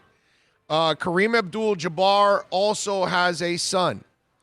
And, you know, there are things you fear about your children. You know, you fear, like, if you have a daughter, you kind of fear that, you know, she ends up doing something in life that you don't like. Son, maybe you don't want them getting in trouble or something along those lines. Well, Kareem Abdul-Jabbar's son apparently has some anger issues. He was arrested on Wednesday after cops said he stabbed his Orange County neighbor multiple times. 28-year-old Adam Abdul-Jabbar appeared on Celebrity Family Feud with his father back in 2017. He's been booked on one count of assault with a deadly weapon. We reached out to Adam Abdul-Jabbar himself and got no answer. Shock. Don't you always love that part of the story? Like you expect at the end, well, we reached out to him, and Adam was really happy talking to us and telling us how he stabbed him and at what angle and what knife he used and how much he polished it up before he used it and how much blood he drew off his victim. Adam described the whole thing to us. Like, it's always the same thing. Like, yeah, no comment. Of course, no comment, dude. But this is scary. Your son ends up stabbing your neighbor. So think about this. Do you have to now sell your house and leave? Think about just the act of walking out of your house and getting into your car. And then you glance over to your neighbor's house, and there's the guy that got stabbed, or his dad, or his relative, or something. And then they're glancing over at you and looking at him going, I know he's the greatest player in the world, but his son is whatever. And then they're just saying whatever. Crazy. Oh, hi, Kareem. Stay away from his son. You know, whatever. I mean, it'll be endless. If you're Kareem, then you're driving through the neighborhood and people see, hey, did you hear his son stab the neighbor? It's like that. I mean, Kareem now has to kind of leave that neighborhood. You can see talking over the hedge, and it's like they pull up and it's, oh, hi. Yeah, I know. Or Kareem pulls up with the kid and everybody scatters and runs inside the house. Runs for their life, yeah. You know what I'm saying? Yeah, I think you got to move, man. Right? If you're Kareem, you're done now in that neighborhood. And the market for you is screwed now because they know you got to get rid of the house. Right. Exactly. Although the house may be worth a little bit more. This is Kareem Abdul-Jabbar's house. Did you know his son is a serial stabber? Is this the one that caught on fire? No. Okay. No. That was another house with a whole bunch of cars. He lost a bunch of antique cars. A lot of collectibles. Yeah, like Kareem has had terrible luck with his money. Yeah. And apparently some bad luck with his son too now. Didn't he have like an incredible music collection too? I don't know about that. I know fire. Like he had a lot. I want to say I know the cars. A lot of collectibles. I'm not sure about the music. I'd be lying to you about that. I know that he had cars because not like Jay Leno, but he had his share of nice cars. Because Jay Leno's got like a warehouse that's bigger than the Toyota dealership that we go to every week. No, seriously, he had that. Seriously, have you guys ever seen that? You ever seen? Go to YouTube and tweet Jay Leno's car garage, and it's a garage that's, I shit you not, it's 50, 75 cars, and they're cars that are 100 years old, 70 years old, 60 years old, all kinds of cars. Did you see when Jay? It's like a ginormous warehouse. Did you see when Jay joined Bill Maher? No, because they're doing it by video, and he's doing it by phone, and all of a sudden Jay Leno ends up over Bill Maher's back fence. Hey, what are you doing? Like that, dude. And he's like, literally jumps over the fence and walks in the backyard. Okay. And he's like, hey, keep your distance. Yeah, so they're neighbors. But it was just, that's, Jay Leno, like cool guy. Like, yeah, guess what? I'm right here in the neighborhood. So And when Kareem goes to the grocery store, does somebody say, "How's your son?" Hey, I'm telling you, it's endless. Just think about it. It's like shameful for the poor man. Hey, I got an idea. We got a break because we got Michelle Kaufman. Yes. Why don't we call Michelle Kaufman? Let's do that. All right, let's take a quick break. We'll call Michelle Kaufman, and we'll try to avoid a stabbing from Kareem's son. Hour number 3 is next. It's a buyer's market at Toyota of Hollywood. Over 1,500 Toyotas on the ground, and truckloads just keep on coming. Now pay up to 50% less. 2020 Camry, not $29,000, $17,775. 2020 Corolla, not $22,000, $13,775. Buy a new 2020 Toyota with 0 down and 0% financing, or we'll make your payments till 2021 at Toyota of Hollywood, the #1 volume Toyota dealer on 441 between Hollywood Boulevard and Sheridan Street. Are you tired of watching the same old travel videos on the internet? Well, then check out MikeNoGoZones.com, a travel documentary that's breaking barriers. I go to the places that the media tells you to fear, where no one else dares to go. Baltimore, Opelika, South Side of Chicago, and more. Go to MikeNoGoZones.com. No one expects to get into a crash, but I expect you to go to accidentlawfirm.com if you do. Make sure when hiring a driver, you go through a rideshare app so that you can be covered by the insurance, which can be up to $1 million whether you're a passenger or a driver. In other words, don't try to save a few bucks by paying cash instead of going through the app. I'm attorney Bobby Nunez from Nunez Law in Miami, and we're here to help you through the process. Go to accidentlawfirm.com for a free consultation from me, Bobby Nunez. That's accidentlawfirm.com. America's safest and best-selling compact luxury SUV is at Acura of Pembroke Pines, and this is how we do it. RDX, $339 a month at Acura of Pembroke Pines, the #1 volume Acura dealer.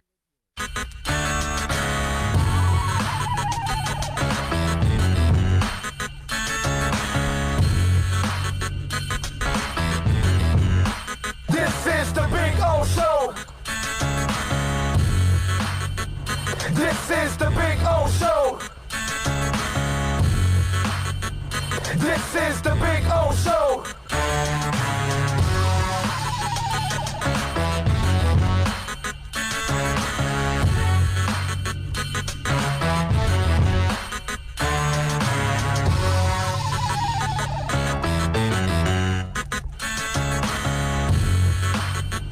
This is the Big O Show. This is the Big O Show.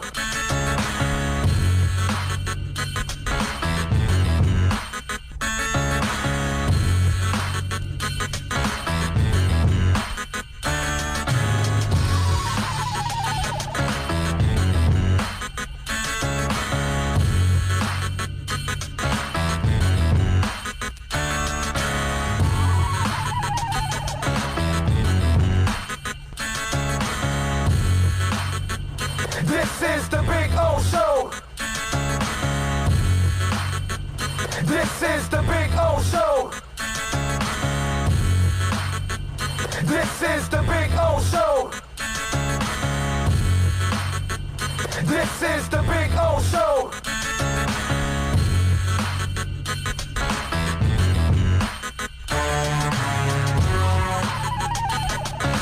All right, we are back. We promised you Michelle Kaufman from the Miami Herald is going to join us to talk a little Inter-Miami. She's working on a story right now as Governor DeSantis has approved college players to make some money on their liking. And so tell us a little bit more. First of all, Michelle, good afternoon. How are you doing? Hello. Yeah. It's been kind of a crazy day. So I got called over to real quick at the last minute to go cover the Ron DeSantis press conference. So, yeah, they had a big press conference at the football facility with Jonathan Vilma was there, an FSU player was there, the governor was there, a bunch of other political people. Basically he signed, Florida will be the very first state. California signed a bill, but theirs doesn't go into effect till 2023. So Florida will be the very first state that allows athletes to be paid for their name, likeness, and image. It is not pay for play, meaning the colleges are not paying the athletes to play. It means that they have the freedom. They will have the freedom as of July 2021 athletes in the state of Florida, college athletes, amateur athletes, will have the possibility that if somebody wants to use their name on a jersey, use their likeness for some sort of financial gain, that the athlete will be allowed to also make money and profit off that and be compensated. Because up until now, they weren't. And Ron DeSantis, who, by the way, played baseball at Yale when he was in college, he said that he's always felt that it's unfair that, let's say, a music student or an art student can sell their product while they're in college and make money on their talent, and athletes have not been allowed to do that. So it's not a pay-for-play. It does not mean that they're going to pay the athletes to play the sport at the university, but it does mean that there will be money available to them if their name, likeness, or image is used in some kind of a commercial way. And the big question, which still really hasn't been answered and needs to be worked out, is how are they going to police it? Because who's going to be overseeing that so that it just doesn't become the wild, wild west where, boosters, agents, anybody out there is just paying guys money and saying, oh, yeah, this is because we're working on a commercial project for such and such, but it's really just basically paying them. So, they need to work out how the whole thing is going to be, who's going to oversee it and how it's going to be done. But the idea is that, that athletes will be able to benefit. If the colleges are making millions off them on TV, that they should be able to get some of that compensation. And also Ron DeSantis at the end of the press conference made a plea to athletes in the state of Florida and said, hey, why should you leave the state to go play for other schools? Stay here and make some money. Basically, he was appealing to, he appealed to high school athletes, blue chip athletes, and said, if you're deciding whether to go to Alabama or Clemson or stay in Florida, I urge you to stay in Florida because you're going to be able to be paid here. Yeah, so it could end up it could end up being a major, major recruiting tool for the schools in the state of Florida to have a benefit over schools from other states. Yeah, no, that makes a lot of sense. Hey, my daughter is, she's at UM Medicine. She's in UM Medical School, and she works as a cancer research assistant. So, right. she's making money on the side so she has a job, and she gets the benefit from her skills and all that in medicine that she's studying. So, yeah, the athlete should be able to do it too. All right, so let me ask you this now on the soccer side, because we had Zach Harper on from The Athletic, the NBA writer, and I didn't know about this. And since the MLS is kind of doing the same thing, I'm wondering if it's the same thing because I don't like it, and I think it's going to screw everything up. I didn't know this, but the NBA players are going to be in a bubble. Okay, we all know that, and they can't allow any of their relatives till after the first round of the playoffs. Correct? The problem is, MLS is having no visitors at all. Okay, but the problem is the Disney employees that are serving them and taking care of them at those hotels are going to be able to leave and come back. That is a major risk for the NBA. If the MLS is doing the same thing, it's great to sequester everybody in the MLS, but if the people serving you and taking care of you are free to roam and go outside of the bubble, that puts everybody at risk. And to me, that doesn't make sense. That ruins whatever the NBA is doing. And if the MLS is doing the same thing and Disney employees have freedoms to leave, that's extremely risky. Well, yeah, no. They definitely have freedom to leave. I mean, they're not going to sequester. They don't have all of every single person who works in the kitchen at a restaurant isn't going to be living in the hotel with them. They're going to have bus drivers. They're going to have, what Commissioner Garber said is, first of all, everybody has to be tested. Everyone's temperatures are going to be taken. They don't feel that these people are going to be in close proximity to the athletes. A maid goes in and cleans the room when the athlete is not there. The only people that are really in close contact with each other are people within the team and within the league that are going to be dining together, playing together, rubbing up against each other at practices and at games. They are not saying that every single person who works at the resort and every single person who works at the ESPN-wide world of sports is going to be sequestered for, in the case of the NBA, they're talking about 3 months. That's just not that's really not feasible. That's not feasible. And in the case of MLS, they're going to be there 5 weeks. It's going to be 35 days max. They've gotten clearance from everybody, from CDC, from the state health authorities and everything. And they don't feel that there's any danger with having maids in a hotel or, the hotels are open for regular people to go to. If the maids are not staying and living in the hotels, the cooks who are cooking the food for room service are not living at the hotel in a quarantine. Everybody goes home to their houses. So this is the same situation, and they feel from everyone they've spoken to in the CDC, medical officials with the state, medical officials with the league, they gave a list of 10 different doctors and epidemiologists and CDC people, and they've all checked off on these plans. So they've done a lot of research. There's a lot of money at stake there, and they all feel that it's going to be a safe environment.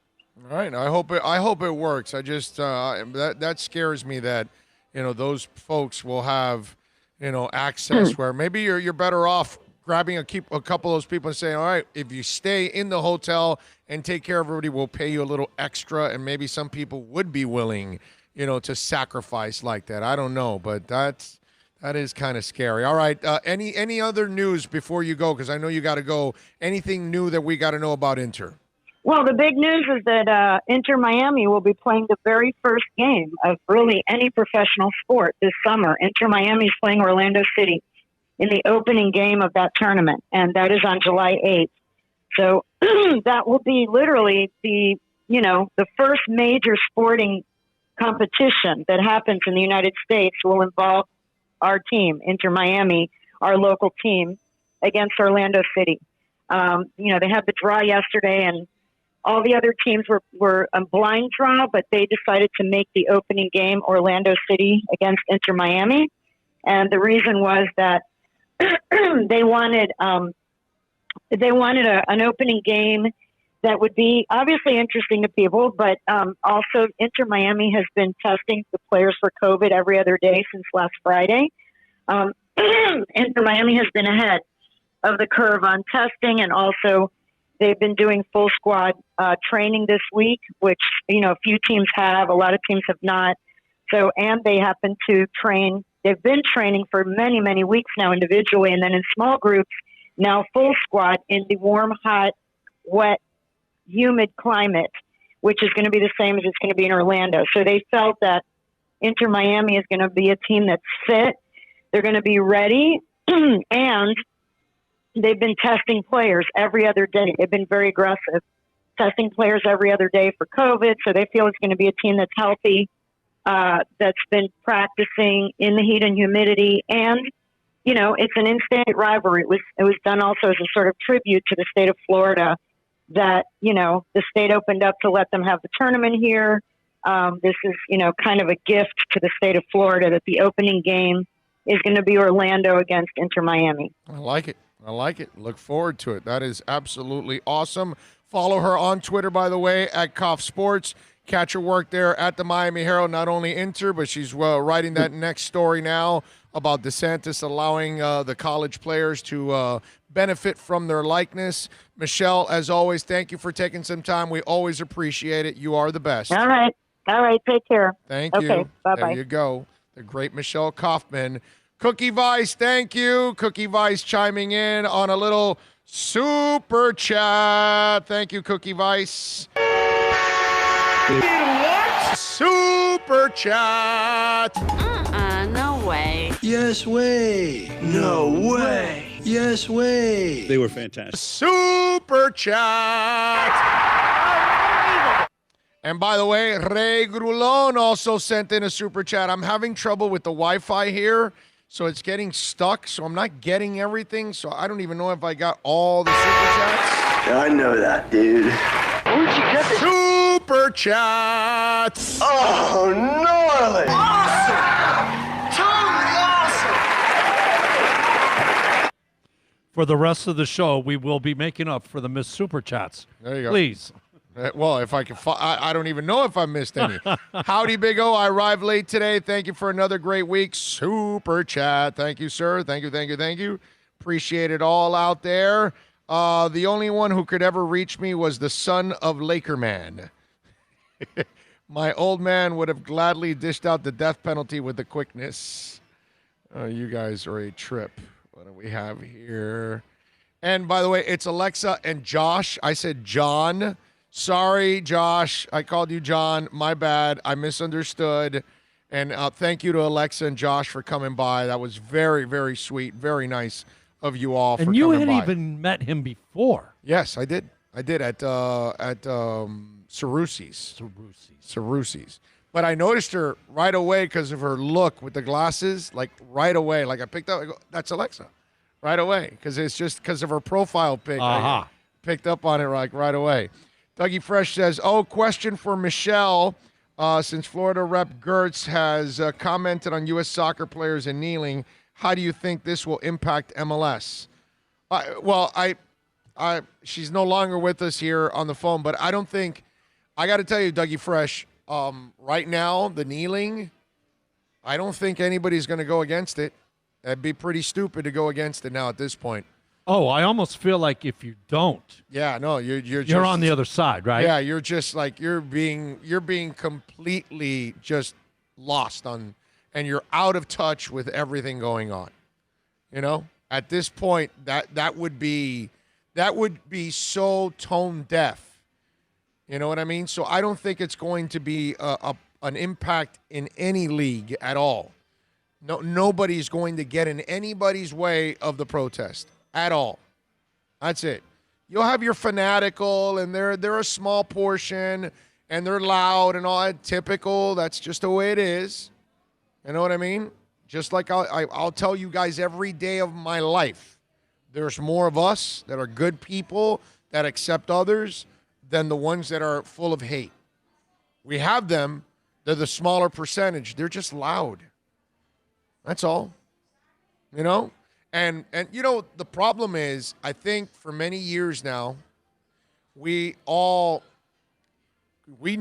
the things that are going on, right? We know kids are being abused. We know women are mistreated, you know, sexually harassed all the time. We know the LGBT community deals with all kinds of bias and negativities. We know that minorities get the short end of the stick a lot. We know that the black community gets abused. Okay? We know it. Come on, man. We know it. And we've kind of sat back and, you know, a little protest here, a little shout out there, a little post there, whatever. But we've never, ever gone all out for any of these causes. You know, it's just spurts.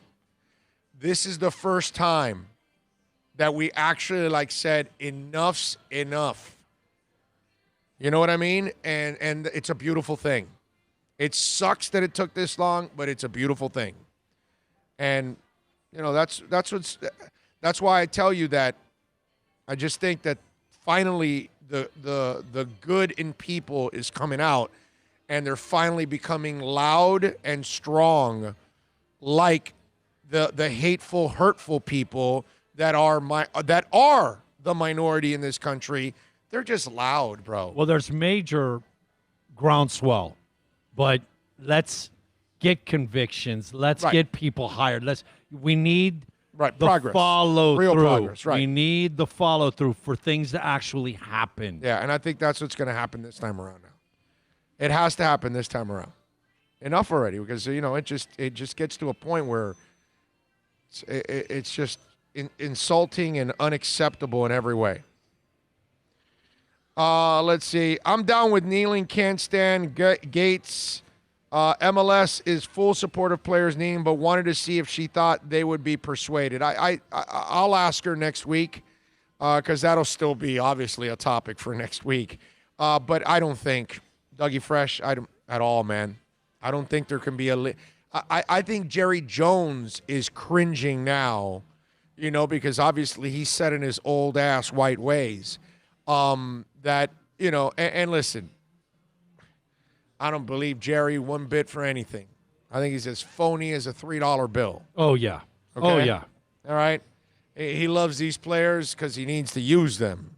You know what's another? Right? When he pulled that whole thing with he got them all arm in arm and they all kneeled before, and that was so bogus. That was all a pomp and pony show, right? That's all it was. was. I was disappointed in the players for falling for that. But people like Jerry, these are the kind of people that are cringing right now. But they're the minority. They're just loud. Do you know what's another aspect of this, though? That, man, the fact that it's spilled over to the rest of the world. It hasn't just, been here. Yeah. This is happening all over the world, these protests. Yeah. Right. That's why Tommy goes, I don't think it's racist as much as there's just evil people in the world that we can't change the evil. You're right, Tommy, but the evil is directed in certain areas. For some people, it's blacks. For some people, it's Jews. For some people, it's gays. It's evil, but there's, it's funny because it's not like it's a person that just hates everybody. You know what I'm saying? You know that person that's just bitter, and then that person's just bitter, and they don't like anything. You know what I'm saying? That just, that there's that person, but you're right to a certain extent about evil, that there is some in this world. There's a lot of it. But the problem is there is direct racism because there are people that hate specific people. And that's a problem. You know what I mean? I don't know if you guys saw the video of this woman who parks next to a black gentleman, and she starts ripping into him. Like, go back to your own country. And like, he's telling, I live here, I work, I was born here and all that. And she goes, you're going to go to jail, and the jail I'm going to send you to, you're going to get effed over again and over. I mean, you got to see this video. It's on social media. It's all over the place. It's as disgusting as it gets. That's a person that just hates blacks. You know what I mean? So it's a little bit of both, Tommy.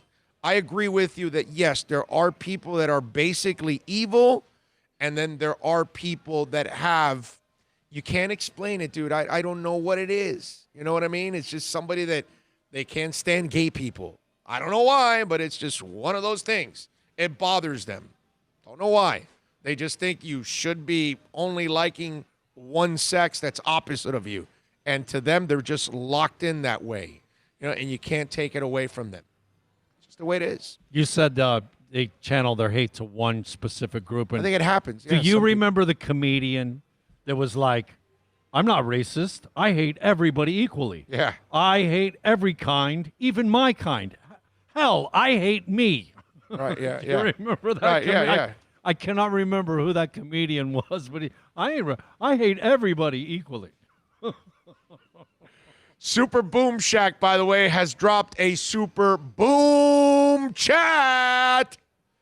What's going on in there? Super Chat. Excuse me a sec. What are you babbling about? Super Chat. If he Super Chat. will all Super Chat. It'll be anarchy. Out of my hands. Thank you, Super Boom Shack. That's a big boom you dropped. Thank you, my man. Be on the lookout for Tommy Italian and Alexa V having street races behind various Sedano supermarkets in Hialeah. All right, that's pretty. So they're like quarter-mile races, right? Because, you figure there's not a lot of space. Although maybe Super Boom Shack, Alexa and Tommy are racing.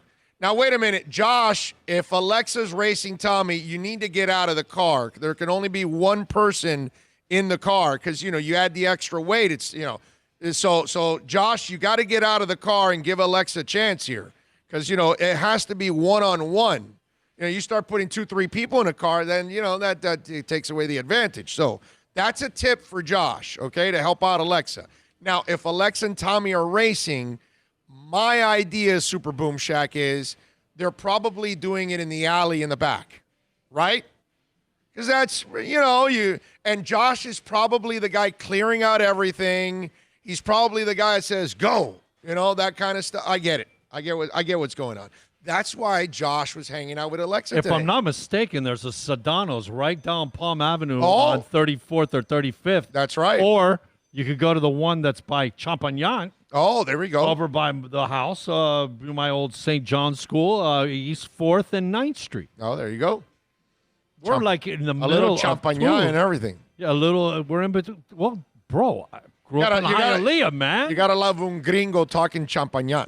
That is awesome right there. Okay? I could do that right there. I could do that stuff, Well, yeah, man. because you're a Hialeah gringo. That's why. 786-322-1105 if you want to get in on the accidentlawfirm.com text line. 786-322-1105. Tommy from Hialeah says you need to watch 13 on Netflix. Even though you have an idea, you will realize nobody but those in charge had that idea. The racial period. It's terrible, man. Big O, does Jerry Jones remind you of a modern-day plantation owner? Oh, bro. There's no doubt. Perfect analogy. There's no doubt. That is perfect. No doubt. It's just not a farm. It's just a stadium. That's all. That's the difference. It's just not a plantation mansion. It's a stadium. No difference. That was such like a plantation-like move for him when he did that with the players. It was so embarrassing, bro.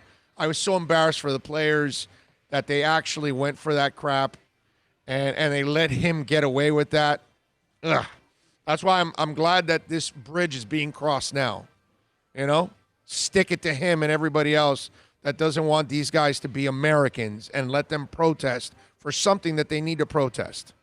You know, the good thing is that now most of America is actually understanding the protest, and they get it now. It's like, okay, well, I just watched a man get killed on television. Yeah, I think there's a problem. It's a shame it took that, but we finally got it. Matthew says the NFL committing $250 to social injustice is 3.125% of their revenue, and they're not specific about what they're investing. Matthew, maybe you didn't listen. I already talked about this. The money's nice and all that. I need the NFL to start hiring black coaches that deserve to be head coaches. I need the NFL to hire black general managers. The guys that have worked their asses off as scouts, regional scouts, college directors of scouting, pro personnel directors of scouting. When those guys have gotten to the point of a Chris Greer, give them the damn opportunity. And Alonzo Highsmith should not be bouncing around the league like he has. He needs a shot. Give him an opportunity. That's what I want the NFL to do. The $250 million, it's really nice. It's nice you'll give $25 million to whatever organizations, and that'll help out. I'm glad for that. But your league, I need you. Just like this whole thing's going on, I need the owners to step up and talk about this and back up the players. Because all you hear are players, you hear coaches, you hear executives, you hear no owners. So I need the owners in the NFL to step the hell up, okay? And do the right thing now. Start hiring people. Don't hire the dude you like because he's white. Money's easy for them. Actions are hard. Yes. Show some actions, guys. I talked about this in the morning. Yep. Rich people have a tendency of writing a check, and that's nice. That's nice, but that's also a write-off, and it's an easy way without getting their hands dirty, without getting involved. You know, oh, here, let's help the little people. My brother. I wrote him a check. That's it. You know what I mean? The woman or the man that's going out there and serving the meals and doing the protest and believing in it and hiring the people that are supposed to be hired and giving, you know, the communities that are suffering right now the fair share, whether it's a gay community, whether it's women, whether it's blacks, whether it's Hispanics, Asians, you name it. You know, the people that are getting the short end of this whole deal, that's where I need you to step up, dude. That's where you're going to make all of us better. The money's nice, but you will make the NFL better and more diverse by hiring the people that relate to the people you're coaching and playing on the field. You know what? This is another opportunity for the NFL to take a lead from Ross's example. That's right. A genuine person that cares. That's right. A rarity, a huge rarity. That's right. In the NFL owners group. I agree. Julius305 says, well, Duggar, Alexa went to see Big O, and John and Bill had churrasco today. There you go. Nothing wrong with the little churrasco. Guess what I'm going to say, We got to take a break because it's 3:31, and we have got Joseph McPherson joining us. Jordan, I'm sorry, I said Joseph. Jordan McPherson from the Miami Herald is going to join us. We're going to talk a little baseball. The Marlins had their draft yesterday. Let's get into a little Marlins talk with Jordan McPherson from the Miami Herald next. America's safest and best-selling compact luxury SUV is at Acura of Pembroke Pines, and this is how we do it. RDX, $339 a month at Acura of Pembroke Pines, the #1 volume Acura dealer. No one expects to get into a crash, but I expect you to go to accidentlawfirm.com if you do. Make sure when hiring a driver, you go through a rideshare app so that you can be covered by the insurance, which can be up to $1 million whether you're a passenger or a driver. In other words, don't try to save a few bucks by paying cash instead of going through the app. I'm attorney Bobby Nunez from Nunez Law in Miami, and we're here to help you through the process. Go to accidentlawfirm.com for a free consultation from me, Bobby Nunez. That's accidentlawfirm.com. Are you tired of watching the same old travel videos on the internet? Well, then check out MikeNoGoZones.com, a travel documentary that's breaking barriers. I go to the places that the media tells you to fear, where no one else dares to go. Baltimore, Opelika, South Side of Chicago, and more. Go to MikeNoGoZones.com. It's a buyer's market at Toyota of Hollywood. Over 1,500 Toyotas on the ground, and truckloads just keep on coming. Now pay up to 50% less. 2020 Camry, not $29,000, $17,775. 2020 Corolla, not $22,000, $13,775. Buy a new 2020 Toyota with 0 down and 0% financing, or we'll make your payments till 2021. At Toyota of Hollywood, the #1 volume Toyota dealer on 441 between Hollywood Boulevard and Sheridan Street.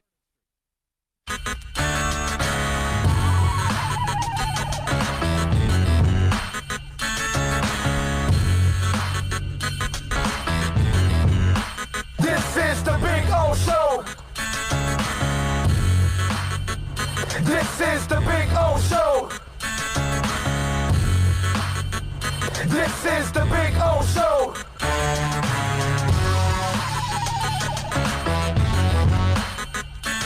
All right, we back. We're ready to rock. We're out here at Hialeah Park, and we promised you Jordan McPherson would be kind enough to join us now to talk a little Marlins. He covers the Marlins for the Miami Herald.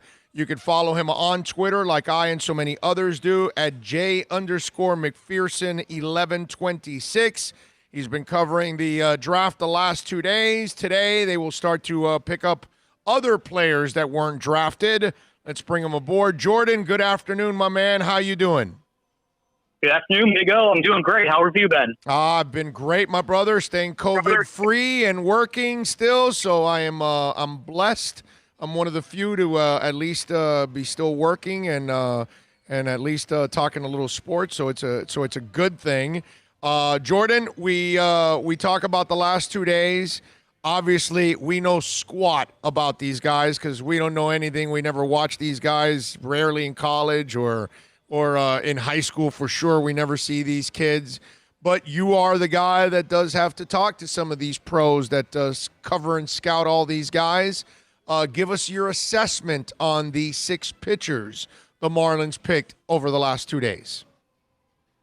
Yeah, definitely. As you said, they took pitchers with all six picks of the 5-round draft. Let's start with the guy at the top, Max Meyer, 3rd overall. They got him out of Minnesota. He, from what I've been able to gather over the last couple of days, I talked with his high school coach, his college coach, and a couple other people throughout the last couple of days.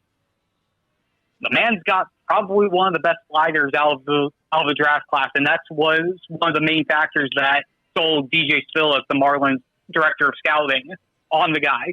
He's high 90 slider, swing and miss, goes with a fastball that can easily hit 96, 97, touched 102 at one of the starts of the season. And they feel like he's going to be a guy who could potentially rival Sixto Sanchez as their top pitching prospect this year. And if you go down the list of the other guys, they got a high school lefty out of Oklahoma, Dax Fulton, and a few college guys, Kyle Nicholas out of Ball State, Zach McCambley, Coastal Carolina, Jake Eater out of Vanderbilt, who's also a Fort Lauderdale native, I might add, and Kyle Hurst from USC. All 6 of these guys, big fastball at minimum 94, 95, and topping out between 97 and 98. They all have a breaking ball that the Marlins scouts feel are either major league ready or close to it, and they all have either size or athleticism that they believe will project to everything being able to translate to the major league level after a couple years of working with the Marlins development staff. Jordan, when I look at all the stockpiling that they've done the last couple of years in the pitching department, I get a lot of the Kansas City Royals feel to me. And, the Royals loaded up. They had a young team. They won the World Series, and then they couldn't keep it together, so they lost that team. And so I almost think that we don't know yet if Jeter and Sherman, I know they want to, draft and develop, and then they've told us that they will keep some players. But you and I know they don't have the kind of money of the Dodgers or the Cubs or the Yankees or anything like that. So I almost feel like they're doing a really smart thing in stockpiling all these pitchers, because they're going to be able to move some of this down the line for a bat or two that they need to kind of compensate, because at the pace they're going, they're going to make it a lot easier on their offense, because if you have great pitching, you can limit the offenses. You're going to also help out your defense if you have great pitching too. So I understand the way they're going about it, but it almost seems to me like they're also creating options for themselves down the line, because it's so precious to have pitching. And as you know, people will trade a slew of players for a good pitcher. Am I reading it right here that they're kind of preparing themselves in a way to make sure they have ammunition also to make other moves down the line? I definitely see that as an option. And you meant the word you said, precious, when it comes to starting pitching. That's probably the best word to describe it, especially when it's young starting pitching with high upside, and for lack of a better term, they're cheap. If you look at, the Marlins aren't going to be able to go out and pay a Garrett Cole what the Yankees are able to do. Right. If they're able to build from within and get all of these prospects and have them under controllable salaries and team control for 4, 5, 6 years and build them up, and then if it comes to the point where they don't think they're going to be able to spend the money on them, flip them for another player, whether it's a bat or restarting the cycle, it's definitely a possibility. But then again, you also need to look at just the sheer amount of starting pitchers that a team uses in a given season. They're not just using 5 guys. Marlins have used at least a dozen guys each the last 3 to 4 years. So to be able to have this depth outside of the guys who they already have in the big leagues, the Caleb Smiths, the Sandy Alcantaras, the Pablo Lopez's, and to have people who to supplement the Sixto Sanchez's, the Braxton Garrett, the Edward Cabreras, who are close to major league ready. This is their way of basically making sure they have the insurance to be ready to go should a worst case scenario happen and they have to end up dipping into the minor leagues and not having to worry about the fact that they might be calling up a guy too soon and ultimately potentially starting his career off earlier than they were hoping to.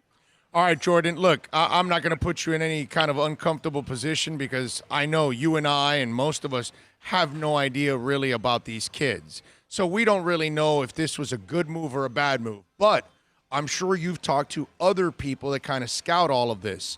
What was the story with the lefty Asa Lacy? Because a lot of people thought Marlins would take him at number 3, but they went with Max anyways. So, again, you and I aren't smart enough to say this was the right pick or the wrong pick. But what do other people that cover these kind of guys, what did they say? What do you feel about the Asa Lacy move? Was it the right one to go with Max, or should they have gone with Lacy? Definitely a good question. And when we asked DJ Spilk about it specifically with asking about Asa versus Max, his main thing was when they went out on the recruiting trail, that scouting while recruiting trail, I'm thinking about college here. When they went out and started scouting both guys, Asa Lacy was up on their board. He definitely was. But as their scouts started going out and checking out on Max Meyer and checking out on other prospects who were up on the board, but maybe not necessarily the bigger names that kept being floated around everywhere. The Spencer Torkelsons, the Ika Lacey, Emerson Hancock from Georgia at the start of the year was one of the top guys. Billick was trying to have his scouts look at the players who may be worthy of the top spot but aren't getting the recognition nationally. He would tell his scouts, okay, we know who the top 5 guys are. We know what we're going to get from the reports. Who are the next 10? Who are going to be the guys who we should be thinking about here that we may not be thinking about at this moment? And when they started digging into Max Meyer, they saw between his fastball that touched 100, his slider that everybody or a lot of the national pundits kept saying is probably one of the best from this draft class, and a changeup that they felt could work, that could become a major league quality pitch. They started feeling more and more like he was the better pick. And Spillick said that when he saw Max Meyer against North Carolina back in, I believe it was early March, right before everything slowed down, he threw a complete game, 112 pitches, gave up 1 run, and struck out 14. After that game, he and a few other scouts looked at each other and went, was that the best slider we've seen? Did we really just see that? And in that moment, Phillips said that basically sold them on Max Meyer. Whether it plays out and whether he ends up being better than Lacey, we probably won't know for three or four years at the very earliest. But they felt sold on him, even though it may not have been the nationally popular pick. They still felt like it was the right move for them. Fulton is the really talented kid that fell because of the Tommy John, correct? Yes, that's correct. All right, so and you know what? We're at a point now, Jordan. You know, I'm an older guy, so 20, 30 years ago, that was like, oh my God, he had Tommy John, and you'd just nowadays it doesn't scare you. It's like a rite of passage almost for pitchers, and most of them come back maybe even better, stronger with it. So it's not that much of a concern for me, especially for a guy this young. Talk to us about Daxton Fulton, because maybe the Marlins got themselves a bargain. Yeah, that's definitely a good point. If he didn't have to go through Tommy John surgery this year, he would have more than likely been picked somewhere between 12 and 20 in this draft. So the Marlins were able to get a really good projectable left-handed pitcher in the second round. His fastball is in the mid upper 90s. He's got the size, and they also were able to give him what more than likely would have been a really good point of, if he ended up not getting drafted this year, he obviously would have to wait 3 years in order to get back into it, because he was an Oklahoma commit. He would have been going to one of the D1 schools, and you can't go until after 3 years or you turn 21. And he wouldn't have been able to do anything his first year in college anyway. So why not get drafted now? You'll probably be taking a pay cut relative to what you probably could have gotten 3 years down the road. But in the same vein, they'll be able to get back. They'll be able to start his career earlier. They'll be able to get the development from a professional team and get more insight earlier, and be able to get fast tracked toward the majors. Whereas if he went to Oklahoma, likely would be obviously the 3 years in school plus at minimum another 2 years in the minors. So he's able to fast track his career, and the Marlins are able to get a guy at a relative margin here. It's good stuff. Jordan McPherson does an excellent job of covering the Marlins on a daily basis for the Miami Herald. Make sure you follow him on Twitter at J_McPherson1126. All right, so Jordan, it was 5 rounds yesterday. They had 6 picks. They took it. They took all 6 pitchers. What is going on today and throughout the next couple of days? How many players do you expect the Marlins to go after? Well, the unsigned free agent period doesn't start until Sunday at 10 a.m. The teams are starting to get the list of what players who went undrafted are pulling their names down, basically, which is basically all the high school seniors basically saying, yeah, I'm going to college. I'm not going to sign for $20,000. And the draft eligible sophomores and some of the fringe juniors who think they can work themselves into the first and second rounds next year. The Marlins are more than likely going to cap themselves at a maximum of 10 players. At least that's what DJ Spillick told us a little bit earlier today. They're going to want to try to find a couple catchers who will fit the dynamic and be willing to sign for 20,000. And other than that, they're mostly just going to try to find the best players that they can who are willing to sign. They don't want to overload on the boatload of players just for the simple fact that everyone's still uncertain of what the minor league landscape is going to look like as we move forward. The MLB and the Players Association are still figuring out how the MLB season is going to happen. But it's looking like a minor league season isn't happening this year. And with the draft condensing and the minor league still having to negotiate with Major League Baseball about just how many teams there are going to be, it's looking like there's going to be some contraction in the minor leagues, which means that teams have to start being a little bit more careful with how many guys they have in their minor league rosters because there's only going to be so many spots to play. Right. Yeah. It's the economics about. I keep telling people, that next baseball contract in a few years, 4, 5, 6 years, whenever that thing expires, it's not going to be as fat as it's been in the past. It's unfortunately this sport is headed in another direction. That's the sad part. The other thing, Jason, before I let you go, brother, it looks like we're going to get that 50-game season, right? I mean, these two sides can't come to a reasonable agreement for themselves. It just looks like they're going to impose that 50-game season, which to me it's almost like a tournament, not even a season when it comes to baseball. 50 games is nothing in baseball. Yeah, it's unfortunate. I mean, 50 games, it's only about 20 games more than a spring training schedule. It's absolutely ridiculous. It's unfortunate. And really, if you think about in the scope of what's going on in the world right now, there's a pandemic going on. Millions of people are losing their jobs. There's so many bigger things going on. And in the grand scheme of things, the owners and the players are bickering over what is essentially pennies on the dollar in the scheme of Major League Baseball. I mean, I understand I can see where the owners are coming from in a sense about the other losing money this side and the other. And I also get, and I'm more or less siding with the players on not backing down from the full prorated salaries because let's say they agreed to the 85% prorated for a 75-game schedule. Doing that now sort of opens the league to using that as precedent and going, well, you guys agreed to it this time. We're not going to back down from it if we get into this scenario moving forward. Players are needing to protect their own as well. So, but it's something as simple as, okay, obviously you're not going to be able to do a full season. They're probably not going to be able to do 80 games right now. Agree to something like 70 games with the players getting their full prorated salaries. That shouldn't be that much harder when you're already on the owner side negotiating 85% for a 70-game schedule. That 15% really doesn't do that much of a difference in the grand scheme of things. It's baffling. They just need to come to terms with everything, know that this is going to be a shortened season, it's going to be a different season, and just get things started already. Yeah, and you know what? Help keep the sport alive and relevant, man. Because if you go with an off season with no baseball, no year of baseball, and all the other sports are back, that sets you back, man. You just can't do that. Follow my man Jordan on Twitter, by the way, at J_McPherson1126. Catch his work there at the Miami Herald website.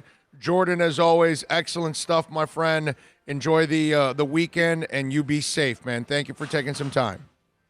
Appreciate it. You stay safe too, Big O. You got it. There you go, man. Jordan McPherson, good stuff there from the Miami Herald. We always appreciate him. We always appreciate Toyota of Hollywood, the #1 volume Toyota dealership in the Southeast United States, 6 years in a row. Go ask Steve Ostrov. He's an ass kicker. He's been doing it every single year there. They are amazing. We were there yesterday, actually, broadcasting live because we're there every Thursday. Go see Joel Rubio and Herbie Lopez and Gary Thompson, Rick, Eddie, Asrick, all the guys out there. They will take care of you. Tell them that Big O sent you at 1841 North State Road 7. It is Toyota of Hollywood. All right. On the chat board there, I was going to get into this eventually. Somebody was asking me about Kaepernick and wanting to see Kaepernick get a chance and that maybe some teams might be willing to give him a chance and all of that. And, earlier we played the cut from Pete Carroll talking about his experience with Cap. Let me explain something to you about the Kaepernick thing that bothers me. Okay? There's several things that bother me about it. Okay? Not the protest, not none of that. I'm for all that. I've always been for all that. I think Cap is a phony. I don't think Cap really wants to be a quarterback. This is all part of the PR hype. I've already told you many times. I've made you examples why I think he's a phony. If he really wanted to be a quarterback like Warren Moon, he would have gone to the CFL, showed up the NFL, and come back. Because if he goes and kicks ass in the CFL, somebody would have been forced to sign him. Okay? Because people need quarterbacks. So that would have happened, and it didn't. There were many things he could have done, and he failed to do it. So the other thing that I don't like about this is I don't think teams really want to bring in Cap. Because I think some of them, not because of the kneeling thing and the protest, that jumped the shark already. They're going to be protesting and kneeling without Cap, so that doesn't matter anymore. Having Cap there or not, that doesn't matter. I think some teams feel the same way I do, that he's really not wanting to be a quarterback. It's just to be the proactive social injustice guy, and then that's what you're going to have in your locker room, and that's not what you need in a football locker room. You know, you kind of need to focus on football. And so I think that the Cap thing, and I also think that even if somebody does give him a break, I think they're looking for a good PR hit. You know, put it this way. Whoever gives him a chance, I want you to focus on something. Is it a team that really desperately needs a quarterback? And they're actually going to give him a chance. Not in this shortened offseason, but maybe by next year, he'll have a legitimate chance to start. That's what I want to see. Then I'll believe that you're doing it because you really think he's a quarterback. Then I'll believe you're doing it because you believe he can help you as a quarterback. And if he's competing for a starting job, then maybe I'll believe that he wants to be a quarterback in the NFL. I think he wants to be known more, which is what he's known more now, as a social activist that can play some quarterback. I mean, that's just me. You know, with him, you know, when I see Doug Flutie get kicked out of the NFL and go to the CFL and come back, and I see Jeff Garcia do the same thing, and Mark Dixon and Cam Wake and a slew of other players, and Warren Moon went to the Hall of Fame by going to the CFL and coming back, he's no better than any of those guys. And I don't care if you were cut or blackballed or told you suck or you can't play. Either way, you could have stuck it to them by going to the CFL and balling the last couple of years. You would have already been in the NFL if you ball in the CFL. But he failed to go to the CFL. It's kind of like Tim Tebow. Oh, you want to be a quarterback? Oh, yeah, sure you do. But why didn't you go to the CFL, dude? I said the same thing about Tebow. Anybody that follows my show, same exact thing. I said, Tebow, you're waiting for somebody else to give you no, bro, you suck at quarterback. Oh, let's be honest. At least Kaepernick can play. Kaepernick is a starting quarterback in this league. Maybe the second half of the starting quarterbacks, 17 of 32, but he's a starting quarterback. Tim Tebow is not a starting quarterback. And he never really wanted to be committed to playing quarterback. When you're telling me, I want to play quarterback, but I only want to play it in the NFL, well, then you really don't want to play. Because if you're a baseball player, you got to go to instructional league and rookie league, and then A, and then AA, and AAA, and then you get to the majors. And basketball players, well, they sit on the bench a lot of times, or they go to the G League or D League or MBDL or whatever it used to be called back in the days. You know, all the names are USBL, you know, all the different minor leagues. It's normal. Soccer, you go first division, second division, then you go up to the, you know, That happens all the time. Maybe you go to in this world now, the USL, USL1, in the MLS, you have stages, right? Sometimes you don't fit on the top stage. So why didn't Kaepernick or Tim Tebow go to Canada? I mean, if you really wanted to be a quarterback, right? If you really wanted to prove people wrong. So for me, that's where I have an issue with the Kaepernick quarterback thing. Oh, how can you take him serious when that tryout situation was the fiasco that it was? Right. I mean, you really want to get back in the league, man? Are you sure? Are you serious? I as a team, I would have to say no, man. Right. Because there was a legit shot, and you changing places and then trying to throw blame on the owner. It's like, man, you really don't. This is a game for you. Colin Kaepernick wearing a Che Guevara T-shirt, assassin who murdered innocent men, women, and children. There goes your thinking. Oh, it was Fidel Castro, too. He wore with the Fidel Castro Malcolm X shirt. He's done some things that are, he's not the perfect poster child or face for leader. Oh, and if I'm not for a cause, because he doesn't necessarily, and correct me if I'm wrong, run it the right way. Oh, that was right before he played us here, right? Yes. So the timing also shows that he's not very intelligent. No, it showed the ignorance. I mean, give me a break. You're in South Florida. You're going to be wearing a Fidel shirt. Exactly. Moron. Troy Ortiz, probably right, but would like to see Cap given an option to come back and play if he still wants to. That's my point. Does he really want to? Go to Canada, bro. You're no special than anybody else. You're not better than Warren Moon, period. Oh, is it still an option? You can't not at this point. I was going to say, didn't the Canadian Football League supposedly fold up? Or they're about to? No, they're still there. They're 30, I think he's like 32. But whether he can or it's not an option at this point because of his age, and he's out of football for 4 years. Oh, no, now. I'm talking about the Canadian Football League. Are they even in existence? I think they are still. I think they haven't folded yet. I know we had heard some bad news. Yeah. And Dougie Fresh sent in a question again. I'm sorry, Dougie, I didn't see it when Jordan was here. Are most MLB scouts stat heads? Are teams placing less importance on personality and other qualities that are difficult to measure? Less art, more science? Dougie Fresh, I can tell you that right now it's probably a school of both. But eventually you'll get to the point of what you're talking about, that they're mostly stat guys. Because that's kind of what our world is.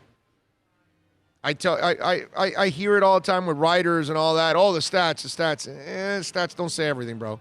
Did you actually watch the games? And to me, that's always what tells you everything, is watching them.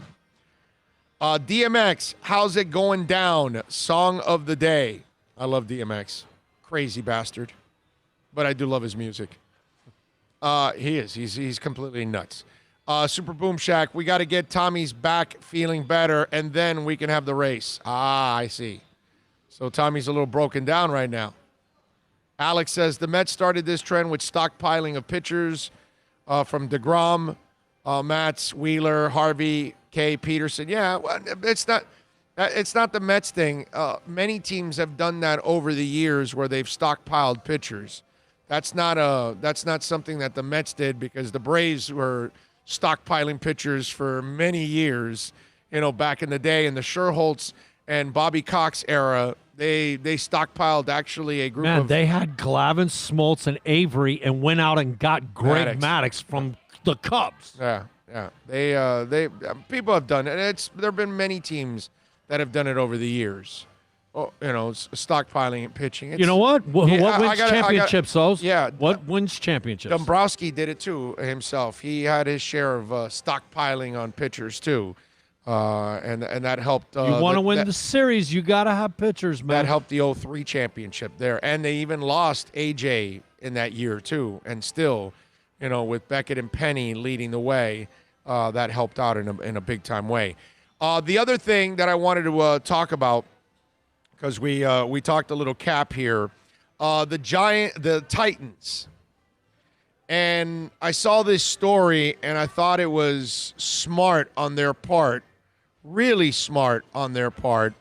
The Titans are in contract talks, and they're going well with Derrick Henry. And I kind of had the impression that they tagged Henry, and if you now it could happen. He could have to play on the tag, and to me, that's an enormous mistake. I get that running backs are interchangeable, but if you're the Titans, this is the guy you need to be happy. Because, again, I know it sounds like I'm slamming Ryan, but he's just a guy. He's nothing special. He never has been. He never will be. He's a special kid. He's a special person. He's a nice human being, great young man. He'll never be a special QB. He'll never carry your franchise. He'll never be a difference maker, ever. He's a facilitator on his best day. And without that weapon, he's nothing. Okay, he's a max facilitator with a Derrick Henry. I'm just saying. And it says franchise tagged in March, signed his tag in April, securing his services. Therein lies the greater goal for the two sides. Come to an agreement on a long-term deal. Titans general manager John Robinson on Thursday said they had contract talks with Henry's representatives over the past 2 weeks, and the talks have been positive. The Tennessean reports no new update whether they're closer on a long-term deal. The deadline for the two sides to strike a multi-year deal is a little over a month away on July 15th. All right, this is a guy that had 16 touchdowns and 1,500 yards last year. This is your heart and soul of your offense. This is the guy that puts the fear into defensive coordinators every week. This is the guy that keeps them up. It's not number 17. Ryan doesn't make any defensive coordinator miss 1 second of sleep. Not one. Okay?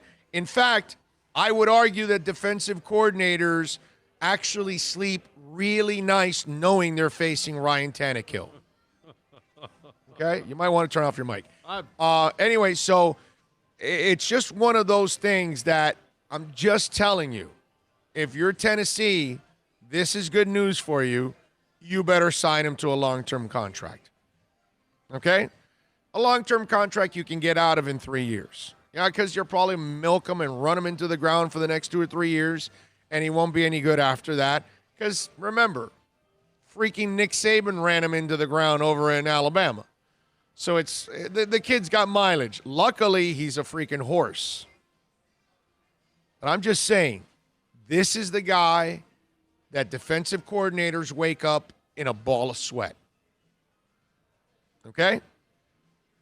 For Ryan, they sleep and they never wake up. They don't even go to the bathroom in the middle of the night. And most of these defensive coordinators are old dudes with prostate issues. They're like me. They got to go to the bathroom 2, 3, 4 times a night. You know what I'm saying? When you're playing against Ryan, you sleep like you took 8 NyQuils. All right? You don't miss. You wake up refreshed, no bags, nothing. Henry makes you eat your nails. Pay him. That's why I was over here laughing, because I'm sitting here thinking, like, here's the wife and the husband, and, he's the defensive coordinator, and the wife, oh, honey, it's Saturday. You never get a good night's sleep the day before a game, and he looks over at his wife. I'm facing Tannehill tomorrow. We're going to sleep like a baby. Yeah, bro. Safe. Happy. We're going to put 8 in the box, and we're going to have no problems tomorrow. Right. That's it. I mean, you saw what happened in the AFC Championship game. They finally were able to stop Henry, and, did Ryan make the defensive coordinator lose any sleep? No. Unfortunately. Great kid, man. Never will be the guy. The Download Festival. We gave you the heads up that the Download Festival was canceled, right? And we told you they're doing virtual. It's this weekend, okay? So I want to remind you, it started at noon today with Doom Yoga. All right, it's got a whole bunch of bands that I don't really know much about today.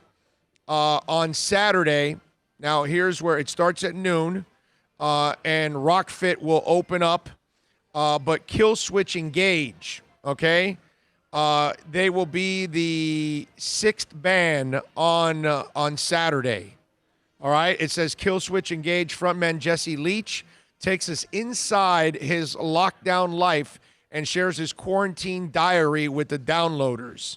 All right, so then from 1600 to 1800 hours, all right, which is, of course, do you guys know your stuff? You know what 1600 is to 1800?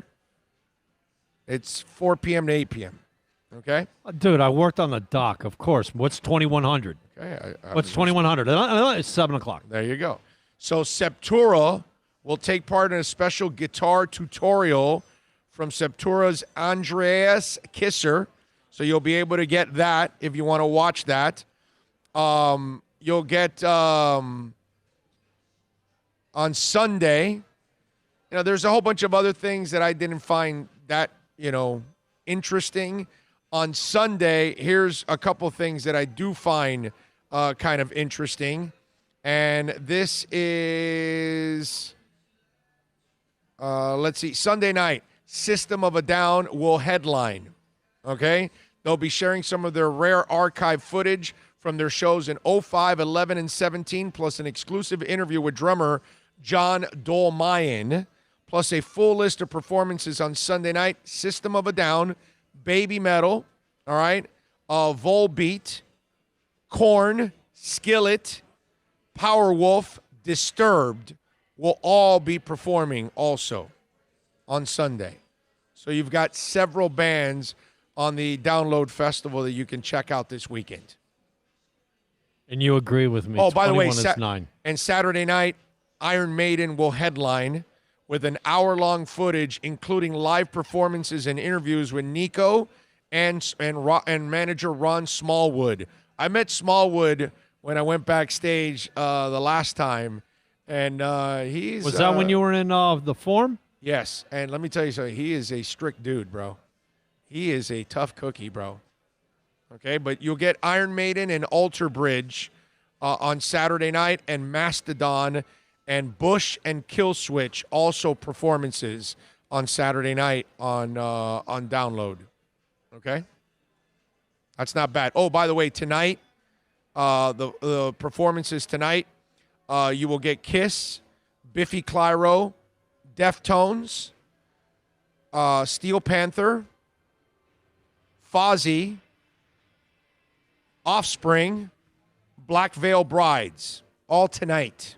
We'll have performances on the Download Festival. Okay? So there you go. I just want to make sure you guys know they'll be streaming on Download TVs, Facebook, Twitch, Twitter, and YouTube.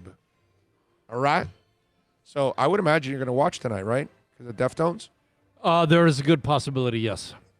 So there you go. If I am still not working.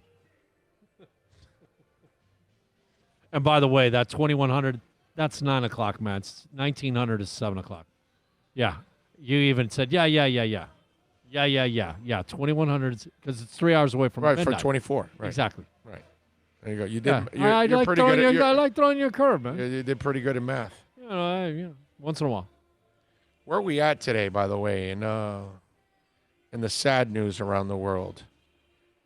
And what I mean by you're going to give us the numbers? Yeah, I give you the numbers, the COVID numbers. We are at 592 right now at 409. So we're probably headed in another 900 area. Yeah, because we're close to It stops at 9 o'clock. I think it's 9 o'clock where they shut it off and they go for once at 9:01. It goes to the next day. You know what's as disturbing as that, man? Hearing about all these counties, cities, states that are like the most cases they've had in a day. Is it hit. And right. I've been hearing that for the last 3 days. And it's like, we've been keeping track of this since, the beginning of March. So for us to be getting new record highs for a day, it's totally going in the wrong direction. Yeah. No, you're right. You're right. Let me see what we got here on the chat board before we wrap it up. Let's see what we got here. Julius305 says, you are all now caught up. We are. I don't know what we're talking about, but that's probably another conversation that's going on. Maybe he's saying that we caught everybody up. Oh, okay. Going into the weekend. Okay. Maybe. Let's see. Colin Kaepernick. No. Orlando, we're getting a surprise broadcast on Sunday. I don't know. It depends. If there's some stuff to talk about, maybe we'll throw something out there over the weekend. Maybe tomorrow. I'm not on tomorrow on Sirius, so you never know. I could do something on Saturday or Sunday. If you're subscribed, you'll get the heads up. Oh, you know what? We did talk about the boxing thing, but overhearing last night, that live boxing thing is every Tuesday and Thursday night on ESPN. Yeah. And I think actually next week they're going to have 3 nights of fighting. Top rank, yeah. Aram's getting all his guys in there. Tanny is just another guy. That's what Bromar says. I'm with you. Let's see. What do we have here? The worst is peeing sideways at 4 a.m. Okay. I don't know what that conversation's about with you guys here. I would just say you're divulging entirely too much information. Yeah. Super Boom Shack says, I saw Kill Switch Engage live about 4 years ago. They were good. So did I. Not 4 years ago. I saw them 3 years ago. I saw them in Jacksonville. I saw them at Rockville. They were good. I had never seen Kill Switch Engage. They actually are pretty good. Punk is the only reason why I know Kill Switch Engage. Oh, CM Punk. I'm sorry, CM Punk. That's what Matthew Walker says. Let's see. Tanny won't be the QB. You can count on it for the fourth quarter. Come back. Yes, no, he won't. Super Boom Shack says, Smallwood runs a tight ship. Yes, he does, bro. Yes, he does, because we were back there backstage, and they had, like, different levels of backstage, right? And I didn't have the elite level. And I was hanging out at the elite level, and he kind of made sure that I wasn't supposed to be there. So, yeah, he does. No, you're past. You're supposed to be in the next door, whatever. And I was like, I don't know, dude, I just followed the crowd. They told me to just walk in. And So he's the guy when you don't want red M&Ms in your bowl of M&Ms. This guy's throwing all the M&Ms all over the room because Smallwood's been with Maiden since back in the day, so he's you know what? Guy. He's a when badass. you think about all the stage props and there's a lot going on for Maiden, man. Yeah, it isn't just your regular concert. Every song has a prop. You got to run a tight ship, man. Yeah. Well, that guy, I experienced it. So you're thinking he's maybe military background? He's good. He's good at his job. That's all I can tell you. He's good at his job, but bro. there's like a military, very structured everything, bro. And the respect level that guy has, like I knew who he was, right? But then when you see everybody around, it's like, that guy, he's the man. He's the man.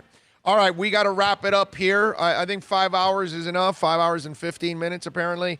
We got to thank Albert Namad for joining us, Zach Harper, Steve Calabro, of course, the manager here at Hialeah Park, Michelle Kaufman, Jordan McPherson, a loaded show, Alexa and Josh for coming by. That was awesome. That was great. It was great. I was first day back, Hialeah. It took us like the first 2 months, nobody visited us. And then people started visiting us constantly, when we were here at Hialeah. To have somebody come out our first week back, that's super strong. So thank you, Alexa and Josh.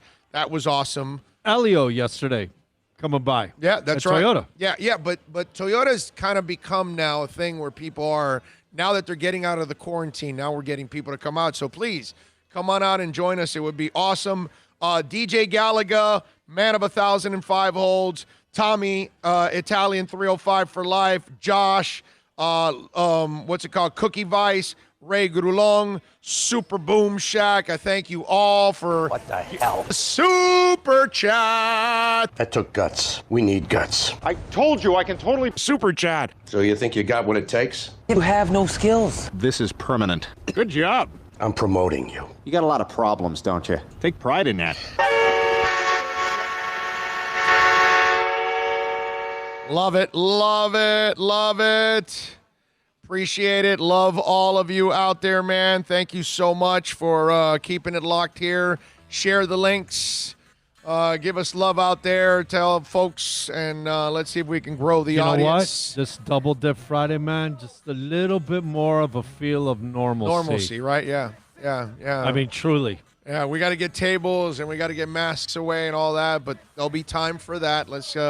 Let's get everybody healthy. We have the whole dance floor, so there's absolutely no reason to not have more of you come out. That's right. You can ask Alexa and Josh. They were here. They were witnesses. We have the whole space to ourselves. They even gave us the most plush chairs the place. That's right. Okay. That's right. So if you guys want to join us next Friday out here, come on out here. We'd love to have you out here. You guys all be good. Really be safe, okay? Wear your masks everywhere. Don't go into crowds. Don't join 500 idiots in a pool in the Ozarks. Get out, but do it responsibly. Yes, please. like Alexa and Josh were here with their Exactly, masks. yes. Doing it the right way. Much love, folks. You all be good out there. Enjoy your weekend. We'll see you next